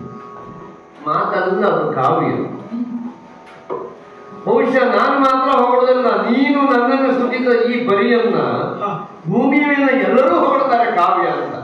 ಯಾಕಂದ್ರೆ ಆಗಿದೆ ಹಾಗೆ, ಈಗಾಗಲೇ ಎಲ್ಲವೂ ಹಾಗಾಗಿದೆ. ಲಕ್ಷ್ಮಿ, ಈಗ ನಾನು ಕೆಲವು ಕಡೆ ಎಲ್ಲ ನಿನ್ನನ್ನು ಕರ್ಕೊಂಡು ಹೋಗಿಲ್ಲ, ನಿನ್ನ ಪಾತ್ರ ಇರಲಿಲ್ಲ ಅಂತ ಹೇಳಿದೆ. ಇಡೀ ಮೇಳವನ್ನು ಕಟ್ಟಿಕೊಂಡು ಹೋಗ್ಲಿಕ್ಕೆ ಆಗ್ತದೇನೆ? ಯಾವತ್ತಿಗೆ ಎಷ್ಟು ಬೇಕು ಅಷ್ಟೇ ಆಗುವ. ಮೇಳ ಕಟ್ಟಿದ ಮೇಲೆ ಈಗ ಈಗ ಸೋಮಕಾಸುರನನ್ನು ಕೊಲ್ಲುವಂತ ಸಂದರ್ಭ, ಅಷ್ಟಕ್ಕೆ ಎಷ್ಟು ಬೇಕು ಅಷ್ಟೇ ಅಲ್ವಾ? ಈ ನೋಡು, ನೀನು ಕೈ ಹಿಡಿದ ಆದಮೇಲಿನ ಪ್ರಸಂಗ ಯಾವುದು? ಈ ಹಿರಣ್ಯಕಶಿಪುವನ್ನು ಕೊಂದಂತ ಸಂದರ್ಭ. ಪ್ರಸಂಗ ಮುಗಿದ್ರು ನಿಮ್ಗೆ ಹತ್ತಿರ ಬಲಿಗೆ ಧೈರ್ಯ ಸಾಕಾಗಬೇಕು. ಅಂದರೆ ಎಲ್ಲ ಸಂದರ್ಭದಲ್ಲಿಯೂ ಎಲ್ಲರೂ ಬೇಕಾಗುವುದಿಲ್ಲ. ಬೇಕಾದಾಗ ಬೇಕಾದಷ್ಟಕ್ಕೆ ಬಳಸಿಕೊಳ್ಳುವುದು ಒಂದು ಜಾಣ್ಮೆ. ಮುಖ್ಯವಾಗಿ ಕಾರ್ಯಕೌಶಲ, ಕಾರ್ಯ ಸಾಧನೆ ಆಗಬೇಕು. ಈಗ ಹಾಗೆ ನಾನು ಕಳೆದುಕೊಂಡು ಹೋಗಲಿಲ್ಲ, ನೀನು ಬಾರದೇ ಇರ್ತೀಯೋ, ಬಂದವರು ಹೋಗು. ಅದರಿಂದ ನಾನು ಹೇಳೋದು, ನೀನು ಒಂದು ರೀತಿ ಸೌವ್ಯ ಸಾಚಿ ಏನೋ ಮಾಡ್ತಿ. ಅಂದ್ರೆ ವೈಕುಂಠದಲ್ಲಿ ಕುಳಿತು ನಾರಾಯಣ ಕಾಲನ್ನು ಒತ್ತಿ, ನಾರಾಯಣ ಭೂಮಿಯ ಮೇಲೆ ಅಲ್ಲಿ ಯಾವುದೋ ಒಂದು ಪಾತ್ರವನ್ನು ವಹಿಸಿ ಅವತಾರದ ಕಾರ್ಯವನ್ನು ಮಾಡ್ತಾ ಇರೋ ಅಲ್ಲಿಯೂ ಸಹಪಾತ್ರವಾಗಿ ಬರ್ತಿ. ಆದ್ದರಿಂದ ನಿನ್ನಲ್ಲಿ ನಾನು ಹೆಚ್ಚು ಹೇಳಬೇಕಾದ್ದೇನಿಲ್ಲ. ನೀನು ಹೇಳಿದೆಲ್ಲ, ಇಲ್ಲೇ ತನಕ ಈಗಾಗಲೇ ಆಗುವುದೆಲ್ಲ ಆಗಿದೆ ಅಂತ, ಅಷ್ಟು ಸಾಲದು. ಪ್ರತಿಯೊಂದು ವಿನೂತನವಾಗಿ ಇರಬೇಕು. ರಾಮಾವತಾರದ ಕಥೆ, ರಾಮನ ಕಾಲದಲ್ಲಿ ರಾವಣನಿಂದ ದೋಷಕ್ಕೆ ಒಳಗಾದವರಿಗೆ ಸಾತ್ವನ ಸಮಾಧಾನ ಅಷ್ಟೇ. ಹೊಸ ಕಥೆಯನ್ನು ಅಷ್ಟು ಇಷ್ಟಪಡುವುದಿಲ್ಲ ಅಂತ ಜಗತ್ತಲ್ಲಿ ಆಗಾಗ ಕೇಳಿ ಬರ್ತಾ ಉಂಟಲ್ಲ. ಅದಲ್ಲ, ಬೇಕು ಒಂದು ಪೌರಾಣಿಕವಾಗಿ ಇರಬೇಕು. ಅಂದರೆ ಪುರಾಣ ಎನ್ನುವುದಕ್ಕೆ ಹಳದು ಎನ್ನುವುದು ಅರ್ಥ. ಹಳದು ತಳಹದಿಯಾಗಿರ್ಬೇಕು. ಲಕ್ಷ್ಮಿ, ರಾಮನ ಕಥೆ ಅಷ್ಟಕ್ಕಾಯ್ತು. ಕೃಷ್ಣನ ಕಥೆ ಅದು ಸೀಮಿತವಾಗಿ ಹೋಯಿತು. ಅಂದ್ರೆ ಇಲ್ಲಿಯ ತನಕ ಯಾರೆಲ್ಲ ದೌಷ್ಟ್ಯಕ್ಕೆ ಒಳಗಾಗಿದ್ದಾರೋ ಅವರಿಗೆ ಸಾಂತ್ವನ ಧೈರ್ಯ ಸಿಕ್ಕಿತ್ತು. ಇನ್ನು ಮುಂದೆಲ್ಲ ಏನು ಬೇಕು ಗೊತ್ತೋ, ಅವರಿಗೆ ಯಾವುದೇ ಕಷ್ಟ ಬಂದರೂ ಅಲ್ಲಿ ಹೋಗುವಂತಿರ್ಬೇಕು. ಕಷ್ಟ ಬಂದಾಗ ನೆನಪಾಗುವ ಹಾಗೆ ಇರಬೇಕು. ಅಂದರೆ ಇದಕ್ಕೆ ಕೊನೆ ಎನ್ನುವುದಿಲ್ಲ. ನನ್ನ ಕಾರ್ಯಕ್ಕೆ ಕೊನೆ ಎನ್ನುವುದು ಇಲ್ಲವಾಗಿರುವಾಗ ನೀನು ಬೇಡ ಹೇಳಿದ್ರು ನಾನು ಮತ್ತೆ ಮತ್ತೆ ಪಾತ್ರ ವಹಿಸಲೇಬೇಕು. ಇನ್ನೊಮ್ಮೆ ಹೋಗುವಂತ ಸಂದರ್ಭ ಹತ್ತಿರದಲ್ಲಿ ಬರ್ತಾ ಇದೆ. ಇನ್ನು ನೀನು ಹೆಚ್ಚು ತಡೆಯಬೇಡ. ಎಷ್ಟು ಹೇಳಿದ್ರೆ ಎಷ್ಟು ಬೆಳೆದರೇನೋ ನೀನು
ದಾಂಪತ್ಯದಲ್ಲಿ ಹೀಗೆ ಒಂದು ಸಮಯದವರೆಗೆ ಎಲ್ಲವನ್ನೂ ಸಹಿಸಿಕೊಳ್ಳಬಹುದು.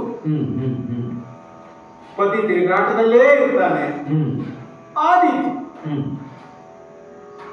ಲೋಕದ ಅಗತ್ಯಕ್ಕೋ ಸಾಂಸಾರಿಕವಾದಂತಹ ಅನಿವಾರ್ಯಕ್ಕೋ ಆತನ ತಿರುಗಾಟವನ್ನ ಪತ್ನಿಯಾದವರು ಸ್ವೀಕರಿಸಿ ಸಹಿಸಿ ಆದರೆ ಸಹಿಸುವುದೊಂದೇ ಅವಶ್ಯಕ ಕೂಡ. ಗಂಡು ಮನೆಯಲ್ಲಿ ಕುಳಿತ ಕೆಟ್ಟ, ಆದರೆ ತಿರುಗುವುದೇ ಕಾಯಕ ಆದ್ರೆ ಅದು ಕಷ್ಟ ಅಂತ ಈಗ ಹೇಳಿದ್ದು ನಾನು. ಅವತಾರ ಬೇಡ, ಇಷ್ಟು ಅವತಾರಗಳನ್ನ ಪೂರೈಸಿದ್ದೀರಿ, ಇನ್ನು ಮತ್ತೆ ತಿರುಗಾಟಕ್ಕೆ ಹೊರಡ್ತೀರಿ ಅಂತ ಆದ್ರೆ ಅದು ನನ್ನನ್ನ ಬಿಟ್ಟು ಇಷ್ಟು ವೇಷ ಮಾಡಿ ಇನ್ನು ವೇಷ ಮಾಡಬೇಕು ಉಂಟು ಅಂತ ಅಲ್ಲ. ನಿಮ್ಮ ವೇಷವನ್ನ ಮತ್ತೆ ಮತ್ತೆ ನೋಡ್ಬೇಕು ಅಂತ ಉಂಟು. ನೀವೇ ಒಮ್ಮೆ ಹೇಳಿದ್ದುಂಟು, ಕೃಷ್ಣಾವತಾರವನ್ನ ಪೂರೈಸಿದ ಮೇಲೆ ಇನ್ನ ಅವತಾರ ಇಲ್ಲ ಅಂತ. ಆದ್ರೆ ಈಗ ನಿಮ್ಮ ಆಲೋಚನೆಯಲ್ಲಿ ಮತ್ತೆ ಅವತಾರದ ಯೋಜನೆಯೇ ಉಂಟು ಅಂತಾದ್ರೆ ಅದರಲ್ಲೊಂದೇನೋ ಹುಟ್ಟಿದೆ ಅಂತ ನನ್ನ ಭಾವ.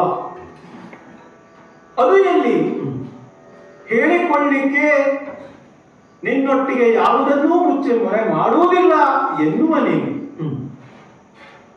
ಈಗ ಆಡಿದ ಎಲ್ಲ ಮಾತನ್ನು ಒಂದು ಏನೋ ಒಳ ತಿರುಳುಂಟು, ಗುಟ್ಟುಂಟು. ಗುಟ್ಟುಂಟು ಅಂತಾದ್ರೆ ನಿನಗೇನೋ ಸಂಶಯ ಉಂಟು. ಹೌದು, ಏನು ಸಂಶಯ? ನೀವು ಎಷ್ಟು ಹೇಳಿದರೂ ನಾನು ಬಿಟ್ಟುಕೊಡಲ್ಲ. ಯಾಕೆ? ಮತ್ತೆ ಈ ಸದನವನ್ನ ಬಿಟ್ಟು ಹೋಗ್ತೀರಿ, ಅದು ಎಷ್ಟು ಕಾಲ ಆಗ್ತದೆಯೋ, ಮತ್ತೆ ಮುಂದೆ ಏನು ಈ ಸಂಶಯ? ನಾನು ಬಿಟ್ಟು ಹೋಗ್ತೇನೆ ಅಂತ. ವ್ಯಥೆ ಬೇಡ ಸಿರಿದೇವಿ ಪತಿ ನಾನು ಜೊತೆಗಿರುವೆ. ವ್ಯಥೆ ಬೇಡ ಸಿರಿದೇವಿ ಪತಿ ನಾನು ಜೊತೆಗಿರುವೆ. ಮತಿಯಿಂದ ನೀ ಬಿಟ್ಟು ಬರುವವರೆಗೆ ಸತಿ ನೀನು ಇರದಿರಲು ಗತಿಯರಿತು ನಡೆಯುವೆನು. ಸತಿ ನೀನು ಇರದಿರಲು ಗತಿಯರಿತು ನಡೆಯುವೆನು.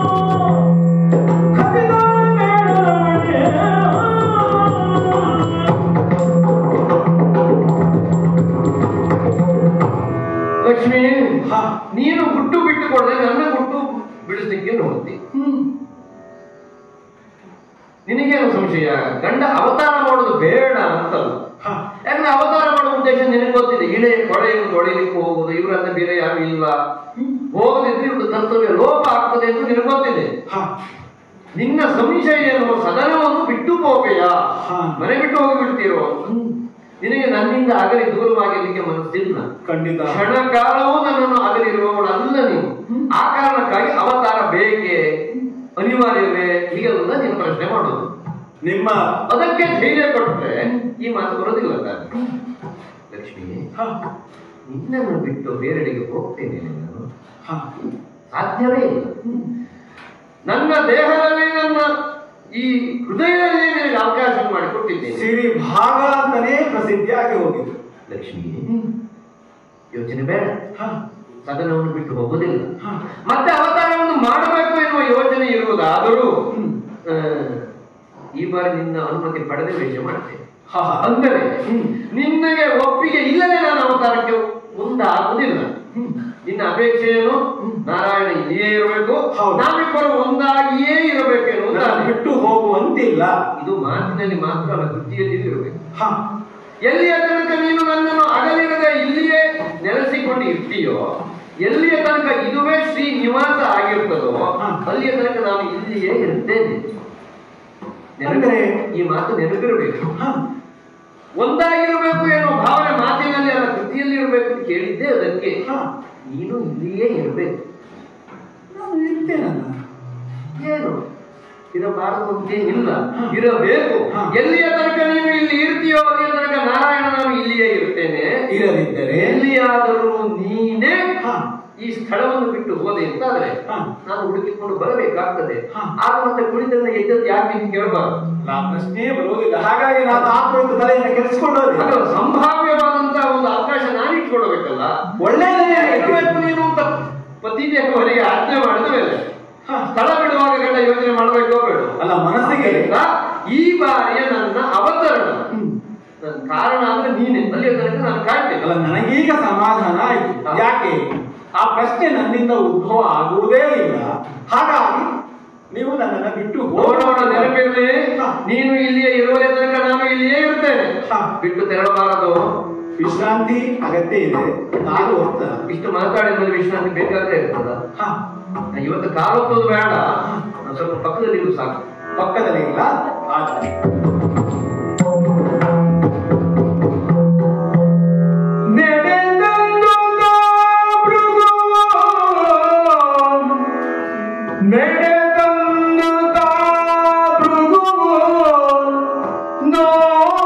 ನೋಡಿದನು ಶ್ರೀಹರಿಯ, ನೋಡಿದನು ಶ್ರೀಹರಿಯ,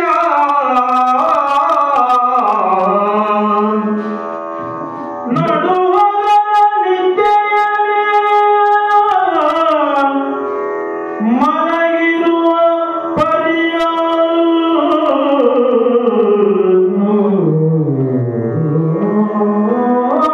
ನೋಡಿದನು ಶ್ರೀಹರಿಯು ನಡು ಹಗಲ ನಿದ್ದೆಯಲ್ಲಿ ಮಲಗಿರುವ ಪರಿಯ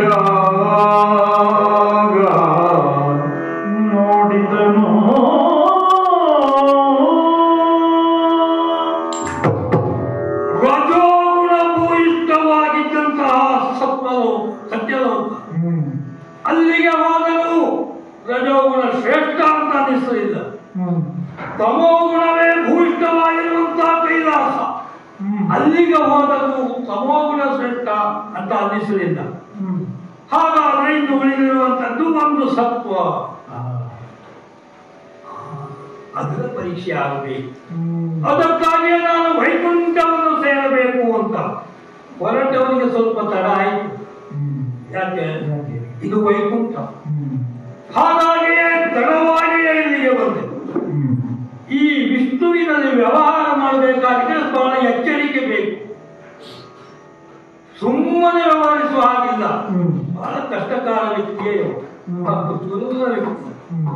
ಒಂದು ಕಾಲದಲ್ಲಿ ನನ್ನ ಪತಿಯಾಗಿರುವಂತಹ ಖ್ಯಾತಿ ಅವರನ್ನು ಸೋಮಕಾಸುರನ ಪ್ರಕರಣದಲ್ಲಿಯೇ ವಧಿಸಿದವ ಇವ. ನಾನು ಇರಲಿಲ್ಲ ಹೊತ್ತಿಗೆ.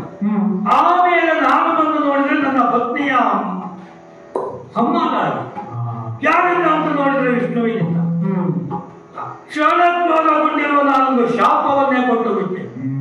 ಪೂರ್ವದಲ್ಲಿ ಅವತಾರವನ್ನೇ 10 ಬಾರಿ ಅದರಲ್ಲಿಯೂ ಒಂದು ಅವತಾರದಲ್ಲಿ ನಿನಗೆ ಪತ್ನಿ ವಿಯೋಗ ಆಗಿ ದುಃಖಿಸುವಂತಾಗಲಿ, ಹೆಂಡತಿ ಕಳ್ಕೊಂಡು ನಾನೆಷ್ಟು ದುಃಖ ವ್ಯಕ್ತಪಡಿಸಿದ್ದೇನೋ ಅದಕ್ಕಿಂತ ಹೆಚ್ಚಿನ ದುಃಖ ನಿನಗಾಗಲಿ ಅಂತಲೇ ಶಾಪ ಕೊಟ್ಟೆ. ಪುಣ್ಯಾತ್ಮ ಶಾಪ ಸ್ವೀಕಾರವನ್ನೇ ಮಾಡಲಿಲ್ಲ. ತನಗೆ ಸಂಬಂಧವೇ ಇಲ್ಲದಂತೆ ಹೊರಟು. ಆವಾಗ ನಾನು 10,000 ವರ್ಷ ಘನ ತಪಸ್ಸನ್ನು ಆಚರಿಸಿ ಇವನನ್ನು ಒಲಿಸಿಕೊಂಡು ಸ್ವಾಮಿಯೇ ಶಾಪ ಕೊಟ್ಟು ಬಿಟ್ಟಿದ್ದೇನೆ, ನೀನು ಸ್ವೀಕರಿಸಬೇಕು ಅಂತ ಕೇಳಿಕೊಂಡು ಆವಾಗ ನೀವೇ ಹೇಳಬಹುದು. ಶಿರದೊಳಂತೆ ತಾಪವಿದನು ತಾಪಸೋತ್ತಮ ಅಲ್ವಾ? ನೀವೇ ಅವತ್ತು ಹಾಡಿದ ಗೊತ್ತಾಗಿ. ಹಾಗಾದರೆ ಇವನು ಅಷ್ಟು ಅಪಾಯಕಾರಿಯಾಗಿರುವಂತಹ ವ್ಯಕ್ತಿ. ಇವನನ್ನು ವ್ಯವಹರಿಸಬೇಕಾಗಿದ್ರೆ ಬ್ರಹ್ಮ ಹಾಗೂ ಶಿವನಲ್ಲಿ ವ್ಯವಹರಿಸಿದಂತಲ್ಲ ಅಂತ ಆಯ್ತಲ್ಲ. ಹಾಗಾಗಿ ನೇರವಾಗಿ ಬಂದ್ರೆ ಸ್ವಲ್ಪ ತಡವಾಗಿಯೇ ಬಂದೆ. ಏನಾಯ್ತು? ಬಂದು ನೋಡಿದ್ರೆ ಎಲ್ಲ ಈ ತ್ರಿಮೂರ್ತಿಗಳಿಗೆಲ್ಲ ಏನಾಗಿ ಹೋಗಿದೆ ಅಂತ ತಾಯಿಯೇ ಇವರಿಗೆ ಹೇಳ್ತಾರಂತೆ. ಒಬ್ಬನು ಸೃಷ್ಟಿ ಮಾಡುವುದು, ಮತ್ತೊಬ್ಬ ಲಯ ಮಾಡುವುದು, ಮಧ್ಯದಲ್ಲಿ ಪಾಲನೆ ಮಾಡುವ ಇವ. ಪಾಲನೆ ಮಾಡಬೇಕಾಗಿರೋ ಇವನೇ ಮಲಗಿಕೊಂಡ್ರೆ ಮತ್ತೆ ಪಾಲನೆ ಮಾಡುವವರು ಯಾರು? ಹಾಗಾದ್ರೆ ಈ ಹೊತ್ತಿಗೆ ಇವ ಮಲಗಿಕೊಂಡಿದ್ದಾರೆ. ಅವರಿಬ್ಬರಾದ್ರೂ ಎಚ್ಚರ ಆದ್ರೂ ಇದ್ರು ಕೊನೆಯ ಪಕ್ಷ. ಇವನಿಗೆ ಅದೂ ಇಲ್ಲ. ಈ ರೀತಿಯಾಗಿರುವಂತಹ ಪ್ರಾಣವಾಗಿರುವ ನಿದ್ದೆಯಲ್ಲಿ ಇದ್ದಾನಂತ ಇವನಿಗೆ ಏನು ಮಾಡ್ಬೇಕು? ಎಚ್ಚರ ಮಾಡ್ಬೇಕಿದ್ರೆ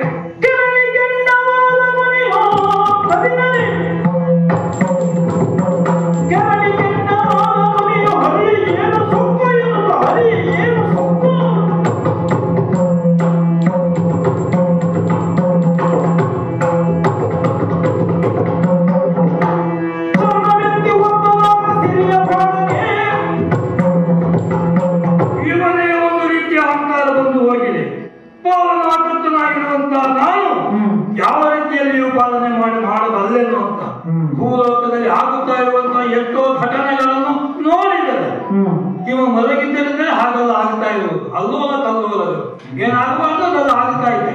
ಇವ ಸರಿಯಾಗಿ ಎಚ್ಚರ ಇದ್ದದ್ದು ಹೌದಾಗಿದ್ರೆ ಅಂಥದ್ದು ಯಾವುದಕ್ಕೂ ಅವಕಾಶ ಇರಲಿಲ್ಲ. ಮಲಗಿ ನಿದ್ರೆ ಮಾಡ್ತಾರೆ. ಲಾಂಛನ ಹೊತ್ತಂತಹ ಪ್ರಭುವಿನ ಆಗಮನ ಆಗಿದೆ. ಇವನಿಗೆ ಗೊತ್ತೇ ಇಲ್ಲ. ಏನ್ ಮಾಡ್ಬೇಕು? ಇವನಿಗೆ ಬಡಿದು ಎಬ್ಬಿಸುವುದಲ್ಲ, ಬಡಿದು ಎಬ್ಬಿಸಿದ್ರೆ ಇವನು ಹೆಚ್ಚುಗಾರಿಕೆ ಆಗಿ ಹೋದಿತ್ತು. ಹಾಗಾಗಿ ಇವನನ್ನು ಎಬ್ಬಿಸುವ ಕ್ರಮ ಹೇಗೆ? ನಮ್ಮ ಕಾಲದಿಂದ ಇವನ ಈ ಅದಕ್ಕೆ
ಶುಭವೇ ಆಯಿತು.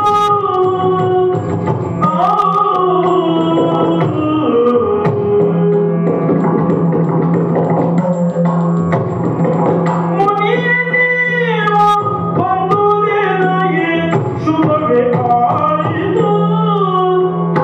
ಮುನಿಯೇ ನೀವು ಬಂದುದೇನಾಗಿ ಶುಭವೇ ಆಯಿತು. ಮನದಲ್ಲಿ ತಗ್ಗು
ನಾನು ಆನಂದ ತುಂಬಿದನಾಗಿ. ಎಂತವರಿಗೂ ಆನಂದ ಆಗಬೇಕು. ಒಳ್ಳೆ ಸಮಯಕ್ಕೆ ಬಂದಿದ್ದೀರಿ.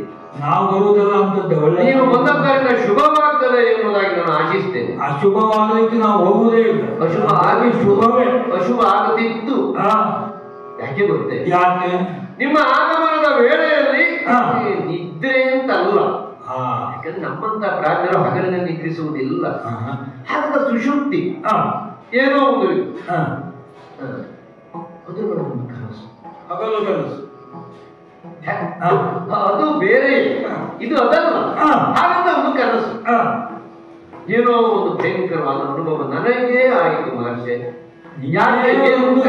ಪ್ರಪಂಚಕ್ಕೆ ಭಯಂಕರ ಕನಸಿನಲ್ಲಿ ಯಾವುದೋ ಒಂದು ಮೃಗ ಬಂದು ನನ್ನ ಎದೆಗೆ ಗುದ್ದಿದ ಹಾಗೆ ಒದ್ದ ಹಾಗೆ. ಅಂದ್ರೆ ಈಗ ಭಾಷೆಯಲ್ಲಿ ಚಮತ್ಕಾರಗಳು ಅಲ್ಲ, ಒಟ್ಟಿದ ಹಾಗೆ ಆದ್ರೆ ಬೇರೆ ಉತ್ತರ, ಒದ್ದ ಹಾಗಾದ್ರೆ ಬೇರೆ ಉತ್ತರ. ಪಟ್ಟದಾನೆಯ ಕರದಿ ನನಗೆ ಕೈ ಇರುವುದು ಸೊಂಡಿಲು.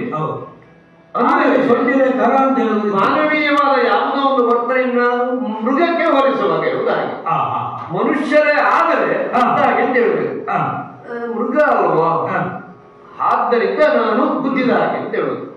ನಾನು ಮಾತು ಕೇಳಿದ್ದೆ, ಏನು ಮನುಷ್ಯರಾದರೆ ಮಾತ್ರವೇ ಇನ್ನೊಬ್ಬರ ಉಪದ್ರವ ಆಗದಿದ್ರು ಹೋಗಿದ್ದಾರೆ. ಪ್ರಾಣಿಗಳು ಹಾಗೆಲ್ಲ ಮಾಡುವುದಿಲ್ಲ. ಪ್ರಾಣಿಗಳು ತಾವಾಗಿ ಮನುಷ್ಯರಿಗೆ ತಾಗುವುದಿಲ್ಲ. ಕಚ್ಚುವುದು, ಗುದ್ದುವುದು, ಬದಿಯುವುದು ಅವುಗಳ ಸ್ವಭಾವ ಅಲ್ಲ. ತನಗೆ ಕೆಡುಕಾಗದಿದ್ದರೂ ಹಾಗೆ ಮಾಡುವುದು ಮನುಷ್ಯರ ಸ್ವಭಾವ. ನನಗೆ ಕನಸಿನಲ್ಲಿ ಮೃಗ ಒಂದು ಒದ್ದ ಹಾಗೆ ಎಂತಾಗುವಾಗ ನನಗೆ ಹೀಗಾಯ್ತಲ್ಲಿ ವೈಕುಂಠದಲ್ಲಿ ನೋಡ್ತಾ ಇದ್ದೆ. ಕಣ್ತರದಲ್ಲಿ ನೋಡ್ತೇನೆ, ನೀವು ಒದ್ದದ್ದು ಮೃಗ ಅಂತ ತಿಳಿದೆ. ಕಣ್ತೆರೆದಾಗ ನೀವು ಸ್ವಾಮಿ ಬಂದದ್ದು ಬೇಸಾಯ್ತು, ಬನ್ನಿ ಬನ್ನಿ ಬನ್ನಿ ಬನ್ನಿ ಬನ್ನಿ. ನಿದ್ದೆ ಬಿಟ್ಟಿದೆಯಾ ನಿನಗೆ? ಹಗಲು ನಿದ್ದೆ.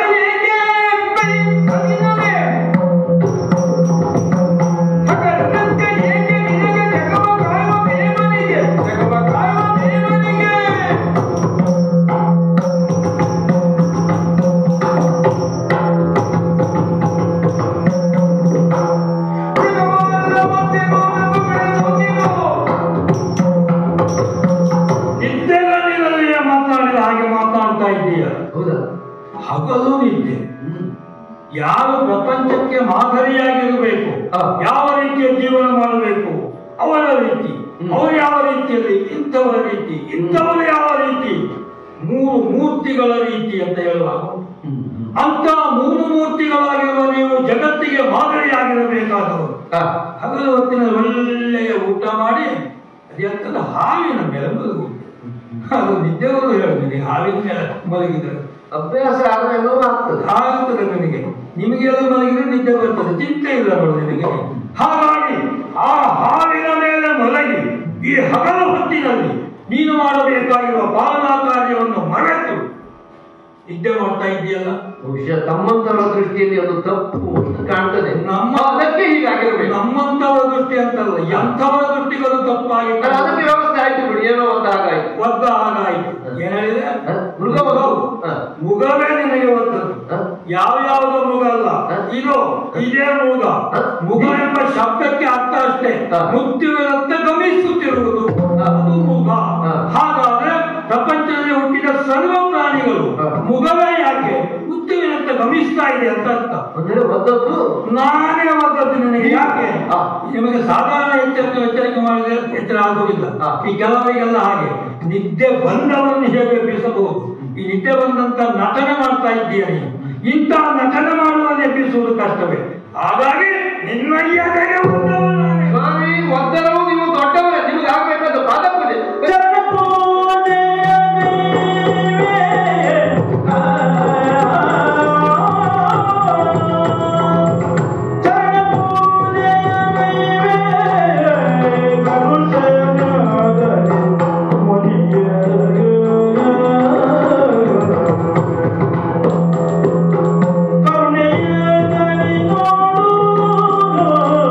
ಕರುಣೆ ಇಂದಲಿ ನೋಡು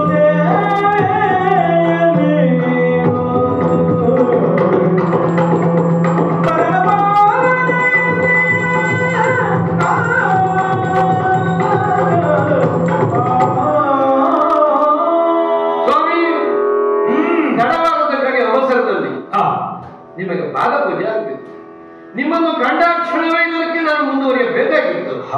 ಏನು ನನ್ನದಾದಂತಹ ನಾರಾಯಣನಿಗಾದರೂ ಒಂದು ಪ್ರಾರಬ್ಧವೇ ಆಗದೆ ಹಾಗೊಂದು ಏನೋ ಒಂದು ಆವರಿಸಿದ್ದು. ಸ್ವಾಮಿ, ವಿಳಂಬವಾದದಕ್ಕೆ ಕ್ಷಮಿಸಬೇಕು. ಒಂದು ಅವಕಾಶ ಕೊಡಿ. ತಾವು ದೊಡ್ಡವರು ಹೇಳುವುದನ್ನು ಹಿಂದಿನ ಅನೇಕ ಪ್ರಸಂಗಗಳನ್ನೇ ನಾನು ಕಂಡಿದ್ದೇನೆ. ಮನಸ್ಸು ಮಾಡಿದ್ರೆ ಎಷ್ಟು ದೊಡ್ಡವರು. ಆದ್ದರಿಂದ ಒಂದರು ನಾನು ಇವಾಗ ಅನ್ಯತ್ರ ಭಾವಿಸುವುದಿಲ್ಲ. ಏನೋ ನಾನು ತಪ್ಪು ಮಾಡಿದ್ದಿರಬೇಕು, ಅದಕ್ಕೆ ಅದು ವ್ಯವಸ್ಥೆ ಆಯ್ತು. ನಾನೀಗ ಮುಂದೆ ಹೋಗುವ ಒಂದು ಅವಕಾಶ ಕೊಡಿ. ತಮ್ಮಂತ ಮಹಾತ್ಮರ ಪಾದ ಇದೆಯಲ್ಲ, ಅದರಲ್ಲಿ ಏನೆಲ್ಲ ಇರ್ತವ ಯಾರಿಗೆ ಗೊತ್ತು? ನಿಮಗೆ ಗೊತ್ತಿರ್ತದೆ. ತಮ್ಮಂತ ಮಹಾತ್ಮರ ಪಾದ ಇದೆಯಲ್ಲ, ಅದು ನಮ್ಮ ಭಾಗ್ಯ. ಅವಕಾಶ ಕೊಡಿ. ಪರಿಮಾಣದಲ್ಲಿ ತಮ್ಮ ಪಾದ ಇಡಿ. ಶುದ್ಧವಾದಂತಹ ಜಲ ಇಟ್ಟಿದ್ದೇನೆ.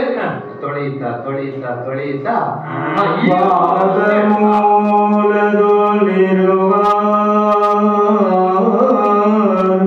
ನಿಮ್ಮ ಸರಿಸುತ್ತ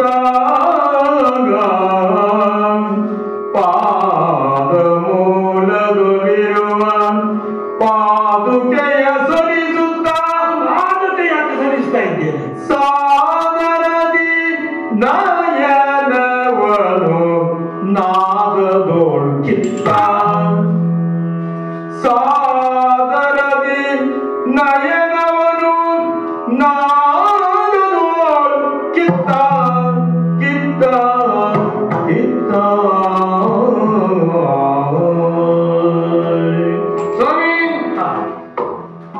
ಪಾದ ಪೂಜೆ ಇವಳೆ ನಾನು ತೆಗೆದಿಡುತ್ತಾ ಒಂದೆಂತ ಭಾವಿಸಬೇಡಿ. ಆ ಪಾದಕೆಗಳ ಅರ್ಥ ಇರಲಿ. ಪಾದುಕೆಗೆ ಪೂಜೆ ಮಾಡಿದ್ರು ಸಾಕು. ಪಾದಕೆ ಪೂಜೆ ಯಾವಾಗ ಗುರು ಇಲ್ಲದಿದ್ದಾಗ ಅದು, ಗುರು ಇದ್ದಾಗ ಪಾದವೇ ಅದು ಪರ್ಯಾಯ. ಪ್ರತ್ಯಕ್ಷ ಇದ್ದಾಗ ಮತ್ತೆ ಪರ್ಯಾಯ ಆಗ್ಬೇಕು. ಇಗೊಳ್ಳಿ, ನಾವು ಏನನ್ನೇ ಆಗಲಿ ಮೂಲವನ್ನು ಹುಡುಕಿ ಮಾಡಬಹುದು. ನಿಮ್ಮ ಪಾದ ಮೂಲ ನನ್ನ ಗಮನವನ್ನು ಸೆಳೀತಾ ಇದೆ. ಇಗೊಳ್ಳಿ, ಚೆನ್ನಾಗಿ ಚೆನ್ನಾಗಿ ತೊಳೆದಿದ್ದೇನೆ. ಇನ್ನದು ಏನೂ ಉಳಿಲಿಕ್ಕಿಲ್ಲ. ನಾನು ಈಗ ಕಾಲೆತ್ತೀನಿ. ಹೊರಟು ಹೊರಟತೆಯೇ ನೀವೀಗ?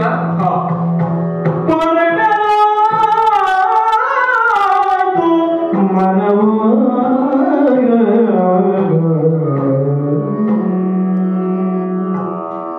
ಚರಣವನ್ನು ವೀಕ್ಷಿಸುತ್ತ ಚರಣವನ್ನು ವೀಕ್ಷಿಸುತ್ತ ಹರಿಪದವ ಬಿಡಿದ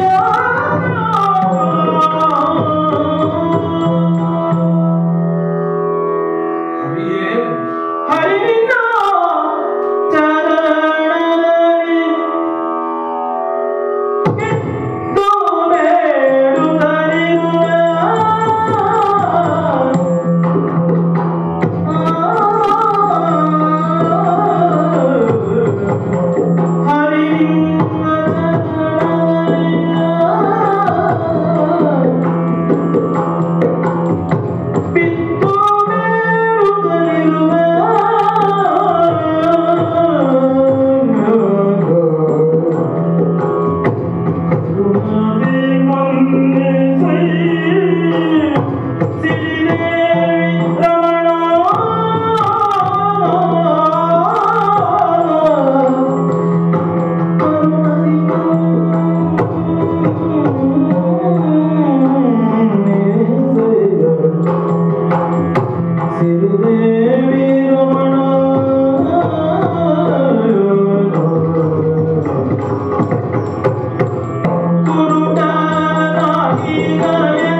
ಸತ್ವರಜತಮೋ ಗುಣಗಳನ್ನು ಪರೀಕ್ಷೆ ಮಾಡಿ ಬರಬೇಕು ಅಂತ ಹೇಳಿದಾಗ ಅಹಂಕಾರವೆತ್ತು ಹೊರಟವರ ನನ್ನ ಬಿಟ್ಟರೆ ಯಾರಿದ್ದಾರೆ ಅಂತ.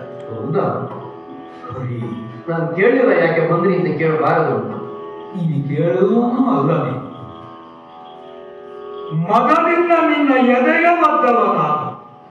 ಅವಕಾಶ ಉಂಟು, ಮಹಾತ್ಮರಲ್ಲ, ತಪಸ್ಸಿಂದ ಇಟ್ಟು ಶಕ್ತಿ ಸಂಪಾದನೆ ಮಾಡಿದ್ದೀರಿ. ಆದರೆ ಅದನ್ನು ಯಾವುದನ್ನು ಮನಸ್ಸಲ್ಲಿ ಇಟ್ಟುಕೊಳ್ಳದೆ ಮುನಿದಿಮ್ಮ ಪಾದ ಪೂಜೆಯನ್ನು ಮಾಡ್ತೇನೆ. ಸಿಕ್ಕಿದ್ದ ಅವಕಾಶ ಅಂತ ನಿಮ್ಮ ಕಾಲು ತೊಳೆದೆ. ನನ್ನ ಕಣ್ಣು ತೆರೆಸಿದ್ದೇನೆ. ಅಲ್ಲ, ನಾನು ಕಾಲು ತೊಳೆದದ್ದು. ಕಣ್ಣು ತೆರೆಯಬೇಕಾದ್ರೆ ನನಗೆ ನಾನು ನಿದ್ರೆ ಮಾಡ್ತಾ ಇದ್ದವಲ್ವ? ನೀನು ತೊಳೆದದ್ದು ಪಾದವಾದರೂ ನನ್ನ ಕಣ್ಣು ಸ್ವಚ್ಛ ಆಯ್ತು. ನಾನು ನಿದ್ರೆ ಮಾಡಿದ ಪ್ರಪಂಚದಲ್ಲಿ ಏನೇನೋ ಆಗ್ತದಲ್ವ? ಆಗ್ತದೆ. ಆದರೆ ನೀನು ನಿದ್ದೆ ಮಾಡಿದರೂ ನಿದ್ದೆ ಮಾಡದೇ ಇದ್ದರೂ ಏನನ್ನೂ ಮಾಡಬಹುದಾದರೂ ಇರುವಂತಹ ಅಗಟನಾ ಪಟು ನೀನು ಅಂತ ಅಂದಿಸ್ತಾ ಇದೆ. ಈಗ ನನಗೆ ಬಂದಿದ್ದಂತ ಅಹಂಕಾರವೆಲ್ಲ ಇಳಿದು ಹೋಗಿದೆ, ಮೃದುಲಾಂಚಲ ಇದೆ.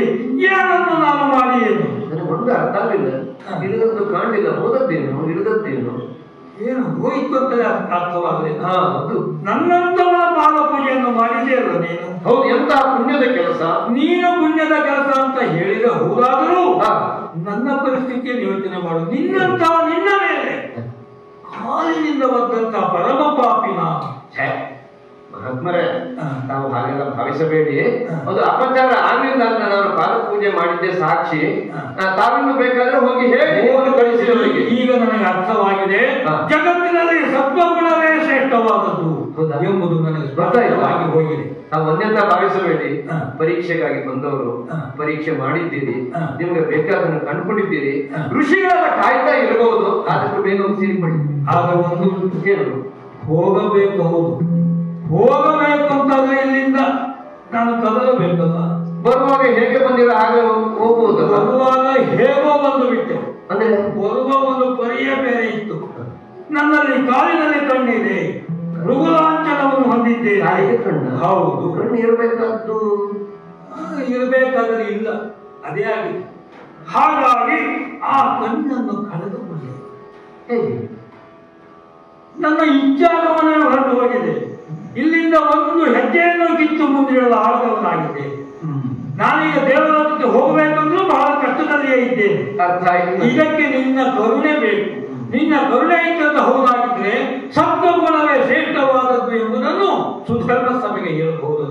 ಅರ್ಥವಾಯಿತು ಮುನಿಯೇ. ಬರುವುದು ಬಂದಿದ್ದೇನೆ, ಕಳಿಸಿಕೊಡಬಹುದ ಸ್ವಾಮಿ? ಅರ್ಥವಾದ ಮೇಲೆ ಮಾತ್ರ ಹೊತ್ತು ಕಳೆಯುವುದಲ್ಲ. ಆದ್ದರಿಂದ ನೀವು ನನ್ನನ್ನು ಕಣ್ ತೆರೆಸುವುದಲ್ಲ, ನಿಮಗೆ ಬಂದಂತ ಒಂದು ಅಹಂಕಾರ ಅಪ್ಪನನ್ನೇ ಪರೀಕ್ಷೆ ಮಾಡುತ್ತೇನೆ. ಹೌದು, ಯಾಕೆ ಅಪ್ಪ ಮಾಡಿದ ತಪ್ಪು ಅಂತ ಆಡಿಗೆ ಬರ್ತದೆ ನಿಮಗೆ. ಆಡಿದೆ ಸ್ವಾಮಿ, ಆ ಅಪರಾಧಕ್ಕೆ ಇದು ಹೋಯ್ತು, ಅದಕ್ಕೆ ಇದು ಪರಿಮಾರ್ಜನೆ ಆಯಿತು. ಇನ್ನು ಅದನ್ನು ಸಂಪಾದನೆ ಮಾಡ್ಲಿಕ್ಕೆ ಹೋಗ್ಬೇಡಿ. ಇದ್ರ ಅಗತ್ಯವೇ ಇಲ್ಲ. ಇದು ಇದ್ದದ್ರಿಂದ ನನಗೆ ಅಹಂಕಾರ ಬಂದದ್ದು. ಈಗ ನಿಮಗೆ ಸಮಸ್ಯೆ ಇರುವುದು ಇಲ್ಲಿಂದ ಹೋಗ್ಲಿಕ್ಕೆ. ಹೋದರೂ ಸಾಕು ನನಗೆ. ಗರುಡನನ್ನು ವ್ಯವಸ್ಥೆ ಮಾಡಿಕೊಳ್ಳ ಬೇಗ ಹೋಗ್ತಾನೆ. ಬೇಗ ವಾಹನ ಅಗತ್ಯ ಇಲ್ಲ. ನೀನು ಮನಸ್ಸು ಮಾಡಿದ್ರೆ ಹೇಗೂ ನನ್ನನ್ನು ಕಳಿಸಬಲ್ಲ. ಸ್ವಾಮಿ, ತಮಗಿರುವಂತ ಅಹಂಕಾರದ ನಿರಸನ ಆಯ್ತಲ್ಲ, ತಾವು ಬಂದ ಉದ್ದೇಶ ಆಯ್ತು. ಇನ್ನು ನನ್ನ ಉದ್ದೇಶವೂ ಒಂದುಂಟು, ಅದನ್ನು ನಾನು ನೋಡಿಕೊಳ್ಳಬೇಕು. ಅನುಗ್ರಹದಿಂದ ಈಗಲೇ ಹೋಗಿ ಅಲ್ಲಿ ಸೇರಿಕೊಳ್ಳಿ. ಆದಷ್ಟು ಶೀಘ್ರವಾಗಿ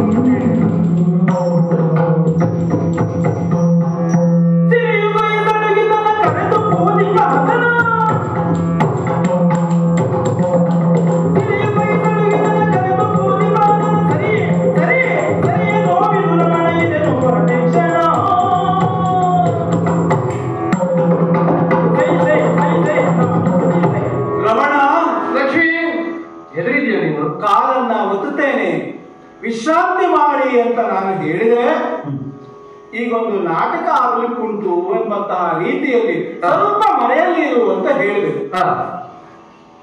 ನಾನು ಮರೆಯಲಿದ್ದಿದ್ದು ಹೌದು, ಆದರೆ ನಡೆದ ಘಟನೆಯೆಲ್ಲವನ್ನು ನಾನು ಗಮನಿಸಿದ್ದೇನೆ. ಸಹಿಸುವ ಪರ್ಯಾಯ ಸಹಿಸಬೇಕೆ ನಾನು? ಏನಾಯ್ತು? ಅದಲ್ಲ ಅಂತಾದ್ರೆ ನಾನು ನೋಡುತ್ತಾ ಇರುವಂತೆ ನನ್ನ ಪತಿಗೆ ಏಕಶ್ಚಿತ್ತ ಮುನಿ ಒದಿದ್ದಾನೆ ಅಂತ ಆದ್ರೆ ಅದನ್ನ ಸಿರಿ ಸಹಿಸಿಕೊಳ್ಳಬೇಕೆ? ಸಹಿಸಿಕೊಳ್ಳುವುದಲ್ಲ, ನೀವು ಮಾಡಿದ್ದೇನು ಎದೆಗೆ ಒತ್ತಂತಹ ಆ ಮುನಿಯನ್ನ ಕರೆ ತಂದು ಪಾದವನ್ನ ಪಡಿತೀರಿ ಅಂತ ಆದ್ರೆ ಅದರಲ್ಲಿ ನಾಟಕ ಸಹಿಸುವುದಿಲ್ಲ. ನೀವು ಸಹಿಸಬಹುದು. ಒದ್ದದ್ದು ನನಗೆ ಅಂತ, ಒದ್ದದ್ದು ನಿಮಗಲ್ಲ, ಒದ್ದದ್ದು ನಿಮಗಲ್ಲ ನನಗೆ. ಯಾವ ಭಾಗದಲ್ಲಿ ನನ್ನನ್ನ ನೀವು ಕೂರಿಸಿಕೊಂಡಿದ್ರು ಅಲ್ಲಿಗೆ ಒದ್ದದ್ದು ಆ ಮುನಿ. ಹಾಗಾಗಿ ನಾನು ಸಹಿಸಿಕೊಳ್ಳುವುದಿಲ್ಲ, ಮಾಡುವುದಿಲ್ಲ. ಮತ್ತೆ ನಾನು ಹೊರಡುತ್ತೇನೆ, ನಿಮ್ಮೊಟ್ಟಿಗೆ ಇರುವುದಿಲ್ಲ ನಾನು. ಹೇಳು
ಎತ್ತರದಲ್ಲಿದ್ದವರು ತಮ್ಮ ಕೃತಿಯಲ್ಲೂ ಎತ್ತರವೇ ಆಗಬೇಕು. ಅದನ್ನ ಹೊರತುಪಡಿಸಿ ಇಂತಹ ಕೃತ್ಯವನ್ನು ನೀನು ವಾಸವಾಗಿರುವಂತಹ ಈ ಸ್ಥಳಕ್ಕೆ ಒದ್ದದ್ದು ಅವನ ಅಪರಾಧ. ಆಮೇಲೆ ಆ ಅಪರಾಧಕ್ಕೆ ನಾನು ಅವನಿಗೆ ಶಿಕ್ಷೆಯನ್ನು ಕೊಡದೆ ಅವನ ಕಾಲ ತೊಳೆದು ಅವನು ಗೌರವಿಸಿ ಬಿಟ್ಟೆ. ಅದು ಇನ್ನೂ ಹೆಚ್ಚಿನ ಅಪರಾಧ ಮತ್ತಲ್ವೇ? ಲಕ್ಷ್ಮಿ, ಮಕ್ಕಳಿದ್ದಾಗ ಅಲ್ವೇನೆ ಅವರು ಬ್ರಹ್ಮಮಾನಸ ಪುತ್ರನಾದ ನನ್ನನ್ನು ಹೊಂದಿಕೊಂಡಿರುವುದಲ್ವೋ? ಭೂಮಿಯ ಮೇಲೆ ಎಲ್ಲರೂ ನಮ್ಮ ಮಕ್ಕಳು, ನಾವು ತಾಯಿ ತಂದೆಯರು ಅಂತ ಭಾವಿಸಿಕೊಂಡಿದ್ದವರಲ್ವೋ? ಹಾಗೆ ಮಾಡದೆ ಪಾಲನೆಯನ್ನು ಮಾಡ್ಲಿಕ್ಕೆ ಆಗುದಿಲ್ಲ. ಪಾಲನೆ ಮಾಡಲಿಕ್ಕೆ ವಾತ್ಸಲ್ಯ ಮುಖ್ಯವಾದಂತಹ ಭಾವ. ಆ ವಾತ್ಸಲ್ಯ ಇದ್ದುದರಿಂದಲೇ ಭೃಗು ಮಾಡಿದ ತಪ್ಪನ್ನು ಗುರುತಿಸಿ ಅದಕ್ಕೇನು ಬೇಕು ವ್ಯವಸ್ಥೆಯನ್ನು ಮಾಡಿ ಹೇಳಬಾರದು.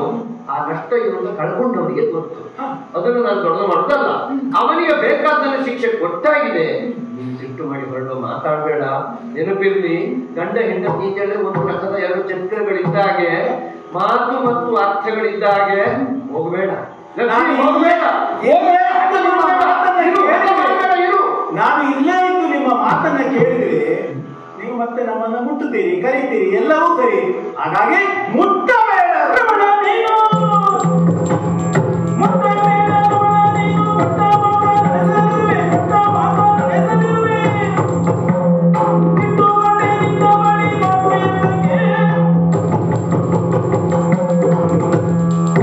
ನನ್ನನ್ನ ಎದೆಯಲ್ಲಿ ಪ್ರತಿಷ್ಠಾಪಿಸುವಾಗ ಆಡಿದ ಮಾತು ನೀವೇನು?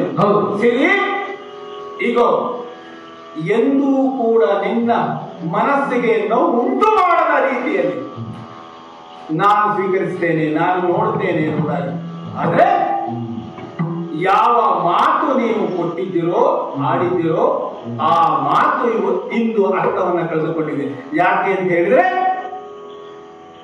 ನನ್ನನ್ನ ಒತ್ತಂತಹ ಮುನಿಗೆ ಉಪಚಾರವನ್ನ ಮಾಡುವ ಆ ನಿಮ್ಮ ಭಾವ, ಅದಕ್ಕೆ ಮತ್ತೆ ಸ್ಪಷ್ಟನೆಯ ಕೊಡುವ ನಿಮ್ಮ ಆ ವಿಶೇಷ ಜಾಣ್ಮೆ ಸಹಿಸುವುದಿಲ್ಲ.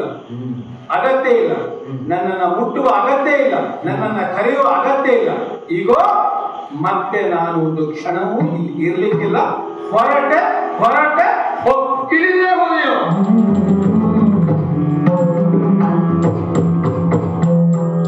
ಸಿರಿಯು ಬಲದ ಕ್ಷಣಕ್ಕೆ ಧರೆಗೆ ಇಳಿಯುತ್ತಾರಿಯೋ,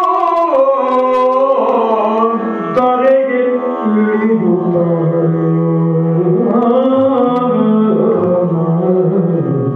ತಿರುಮಲ ಅವತಾರದಲ್ಲಿ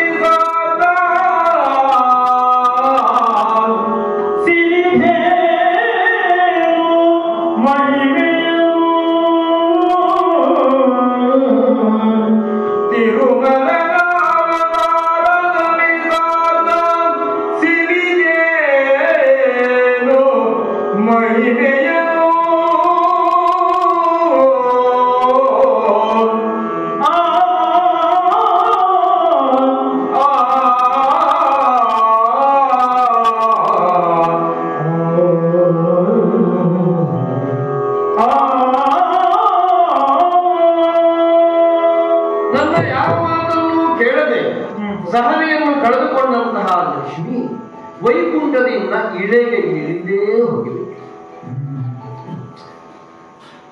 ಅವಳು ಒಂದರ್ಥದಲ್ಲಿ ಭಾವಿಸಿಕೊಂಡದ್ದು ನಾರಾಯಣನ ಎದೆಯಲ್ಲಿ ತನಗೆ ಪೂಜ್ಯವಾದಂತಹ ಸ್ಥಾನವಿತ್ತು, ಅಲ್ಲಿ ತನಗೆ ಅಗೌರವವಾಯಿತು. ಪ್ರೀತಿ ಗೌರವ ಕಡಿಮೆ ಆದದನ್ನು ಸಹಿಸಲಾರದೆ ಅವಳು ಹೊರಟು ಹೋಗ್ಬೇಕಾಗಿತ್ತು. ಇದು ಹೀಗೆಲ್ಲ ಆಗಬೇಕೆನ್ನುವುದು ಒಂದರ್ಥದಲ್ಲಿ ನನ್ನ ಸಂಕಲ್ಪವೇ. ಏನೋ ಒಂದು ಕದಲಿಕೆ ಇಲ್ಲಿ ಆಗದೆ ವೈಕುಂಠದಿಂದ ನಾನು ಭುವಿಗೆ ಇಳಿಯುವ ಹಾಗಿಲ್ಲ. ಮೊದಲೇ ಅವಳನ್ನು ಮಾತಾಡಿದ್ದು, ನಾನು ಇಲ್ಲಿ ಇರುವ ತನಕ ನೀವು ಇಲ್ಲಿಂದ ತೆರಳುವ ಹಾಗಿಲ್ಲ. ಈಗ ನಾನು ಅವತರಣಕ್ಕಾಗಿ ಇಳಿಯಬಹುದು, ತಡೆಯಲಿಕ್ಕೆ ಅವಳಿಲ್ಲ. ಇಳಿಯುತ್ತೇನೆ.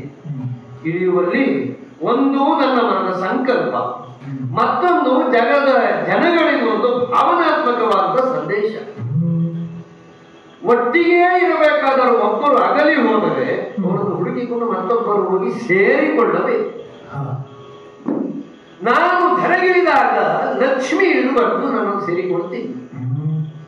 ಇದು ಮಾಡೋಣ, ಒಮ್ಮೆ ಗಂಡ ಒಮ್ಮೆ ಹೆಂಡತಿ ಸಂಬಂಧವೇ. ಆದ್ದರಿಂದಲೇ ಲಕ್ಷ್ಮಿ ಈಗ ಧರೆಗೆ ಇಳಿದದ್ದನ್ನು ಗಮನಿಸಿ ಅವಳು ಎಲ್ಲಿಗೆ ಹೋಗ್ತಾಳೆ, ಎಲ್ಲಿ ನೆಲೆಯಾಗ್ತಾಳೆ ಅಲ್ಲಿಗೆ ನಾನು ಹೋಗಿ ಸೇರಿಕೊಳ್ಳಬೇಕು. ಅವಳು ಎಲ್ಲಿಗೆ ಹೋಗ್ತಾಳೆ ಅನ್ನೋ ನನಗೆ ಈಗಾಗಲೇ ನಿಶ್ಚಯವೇ. ಮೇಲಿಂದ ಕೆಳಗೆ ಇಳಿದರು ಅವಳು ಮಗಳೆನಿಸುವುದು ಮೇಲಿನವರಿಗೆ ಅಲ್ವಾ, ಆಕಾಶರಾಯನಿಗೆ ಅವಳು ಮಗಳೆನಿಸುವುದು. ಯಾಕಂದ್ರೆ ಅಲ್ಲಿಂದಲೇ ಇಳಿದು ಬಂದವಳು. ಅವಳು ಅಲ್ಲಿ ಸೇರಿಕೊಳ್ತಾಳೆ. ಸದಾ ಪದ್ಮದಲ್ಲಿ ವಾಸ ಮಾಡುವಂತ ಲಕ್ಷ್ಮಿ ಆ ಪದ್ಮವನ್ನೇ ತನ್ನ ಮನೆಯನ್ನಾಗಿರಿಸಿಕೊಳ್ಳುವವಳು ಅಲ್ಲಿ ಪದ್ಮಾವತಿಯಾಗಿ ಹುಟ್ಟಿ ಬರ್ತಾಳೆ. ಅವಳನ್ನು ಸೇರಿಕೊಳ್ಳಿಕ್ಕೆ ನಾನು ತಿರು ಅಂದ್ರೆ ಮೇಲಿನ ತಿರುವುದಷ್ಟೇ ಅಲ್ಲ, ಆ ತಿರುವನ್ನೇ ಉದ್ದೇಶಿಸಿ ಹಾಗೊಂದು ಅರ್ಥವೂ ಇದೆ ಅದಕ್ಕೆ, ಸಂಪತ್ತು. ಹಾಗೆ ಆ ಸಂಪತ್ತನ್ನ, ಆ ಲಕ್ಷ್ಮಿಯನ್ನು ಹುಡುಕಿಕೊಂಡು ನಾನು ಇಳಿತೇನೆ. ತಿರುಮಲನೆನ್ನುವಂತಹ ನಾಮಕನಾಗಿ ಭೂಮಿಯಲ್ಲಿ ಕಾಣಿಸಿಕೊಳ್ಳುತ್ತೇನೆ. ಅವಳನ್ನು ಸೇರುವಲ್ಲಿಯ ತನಕ ನನಗೆ ಇಲ್ಲಿಯದ್ದೇ ಆಹಾರ. ಕ್ಷೀರಸಾಗರ ವಾಸಿಯಾದಂತಹ ನನಗೆ ಚಿಂತನೆಯ ಚಿತ್ತದಲ್ಲಿ ನಾನು ಇರುವಾಗ ಧರ್ಮವೇ ನನಗೆ ಆ ಕ್ಷೀರಧಾರೆಯನ್ನು ಒದಗಿಸ್ತದೆ. ಆ ಅರ್ಥದಲ್ಲಿ ನಾನು ವೃತ್ತದಲ್ಲಿ ಅಡಗಿ ತಿರುಮಲನಾಗಿರ್ತೇನೆ. ಸಂದರ್ಭ ಬಂದಾಗ ಮತ್ತೆ ಅವಳನ್ನು ಸೇರಿಕೊಳ್ತೇನೆ. ಆಗ ಆ ಸಿರಿ ಈ ಜೇನು ಒಂದು ಗೂಡಿ, ಅಲ್ಲಿಗೆ ಮಂಗಳ. ಸದ್ಯಕ್ಕೆ ಲಕ್ಷ್ಮೀ ವಿಯೋಗ ಅಂತ ಅನಿಸಿದರೂ ಪುನರಪಿ ಇದು ಕೂಡಿಕೊಳ್ಳುವ ಉದ್ದೇಶದಿಂದ ನಾನು ಹೊರಟ ಕಾರಣ ಇದು ಮಂಗಳಕ್ಕೊಂದು ಆರಂಭ. ನಾಟಕವಾಡಿದನು ಹರಿಯು ನಾಟಕವಾಡಿದನು ಪೂರ್ಣ ಸೇರುತ್ತ ಜಗದೋಕಾರಗೆ ಸುಖವಿಡಿಯಲು ವೈಕುಂಠ ಬಿಡುತ್ತದೆ ಪಾಠವ ಮಾಡಲು ಸಿರಿದೇವಿ ಹೊರಗಲು ನಾಟಕವಾಡಿದನು ಹರಿಯು ನಾಟಕವಾಡಿದನು ದುಃಖವು ಗಟ್ಟಿತು ತಪವಾಗೈಯರು ನಿತ್ಯವು ಸುರಿಸೆ ಹಾಲನು ನೀನು ಗೋವಿನ ಮಹಿಮೆಯ ಅರಿತರೆ ಪುಣ್ಯವು ಪಾವನೆ ಪೂಜೆಗೆ ಕರೆದಿಯು ಹರಿವರು ನಾಟಕ ಅಯ್ಯ ನಾಟಕ ಆಡಿದನು ಹರಿಯು ನಾಟಕ ಆಡಿದನು ಆದಿದೇವ ಸರದಾರ ವಂದಿತ ಯಾದವ ಪ್ರಭು ವೇದೋಕ್ತಾರ ತಿರುಪತಿ ವೆಂಕಟ ವೇಣು ನಾರಾಯಣ ದೇನೋ ನಮೋ ನಾರದ ಸನ್ನುಖ ನಮೋ ನಮೋ ತಾತೆಯಿಂದ ನಿನ್ನ ಸಾವು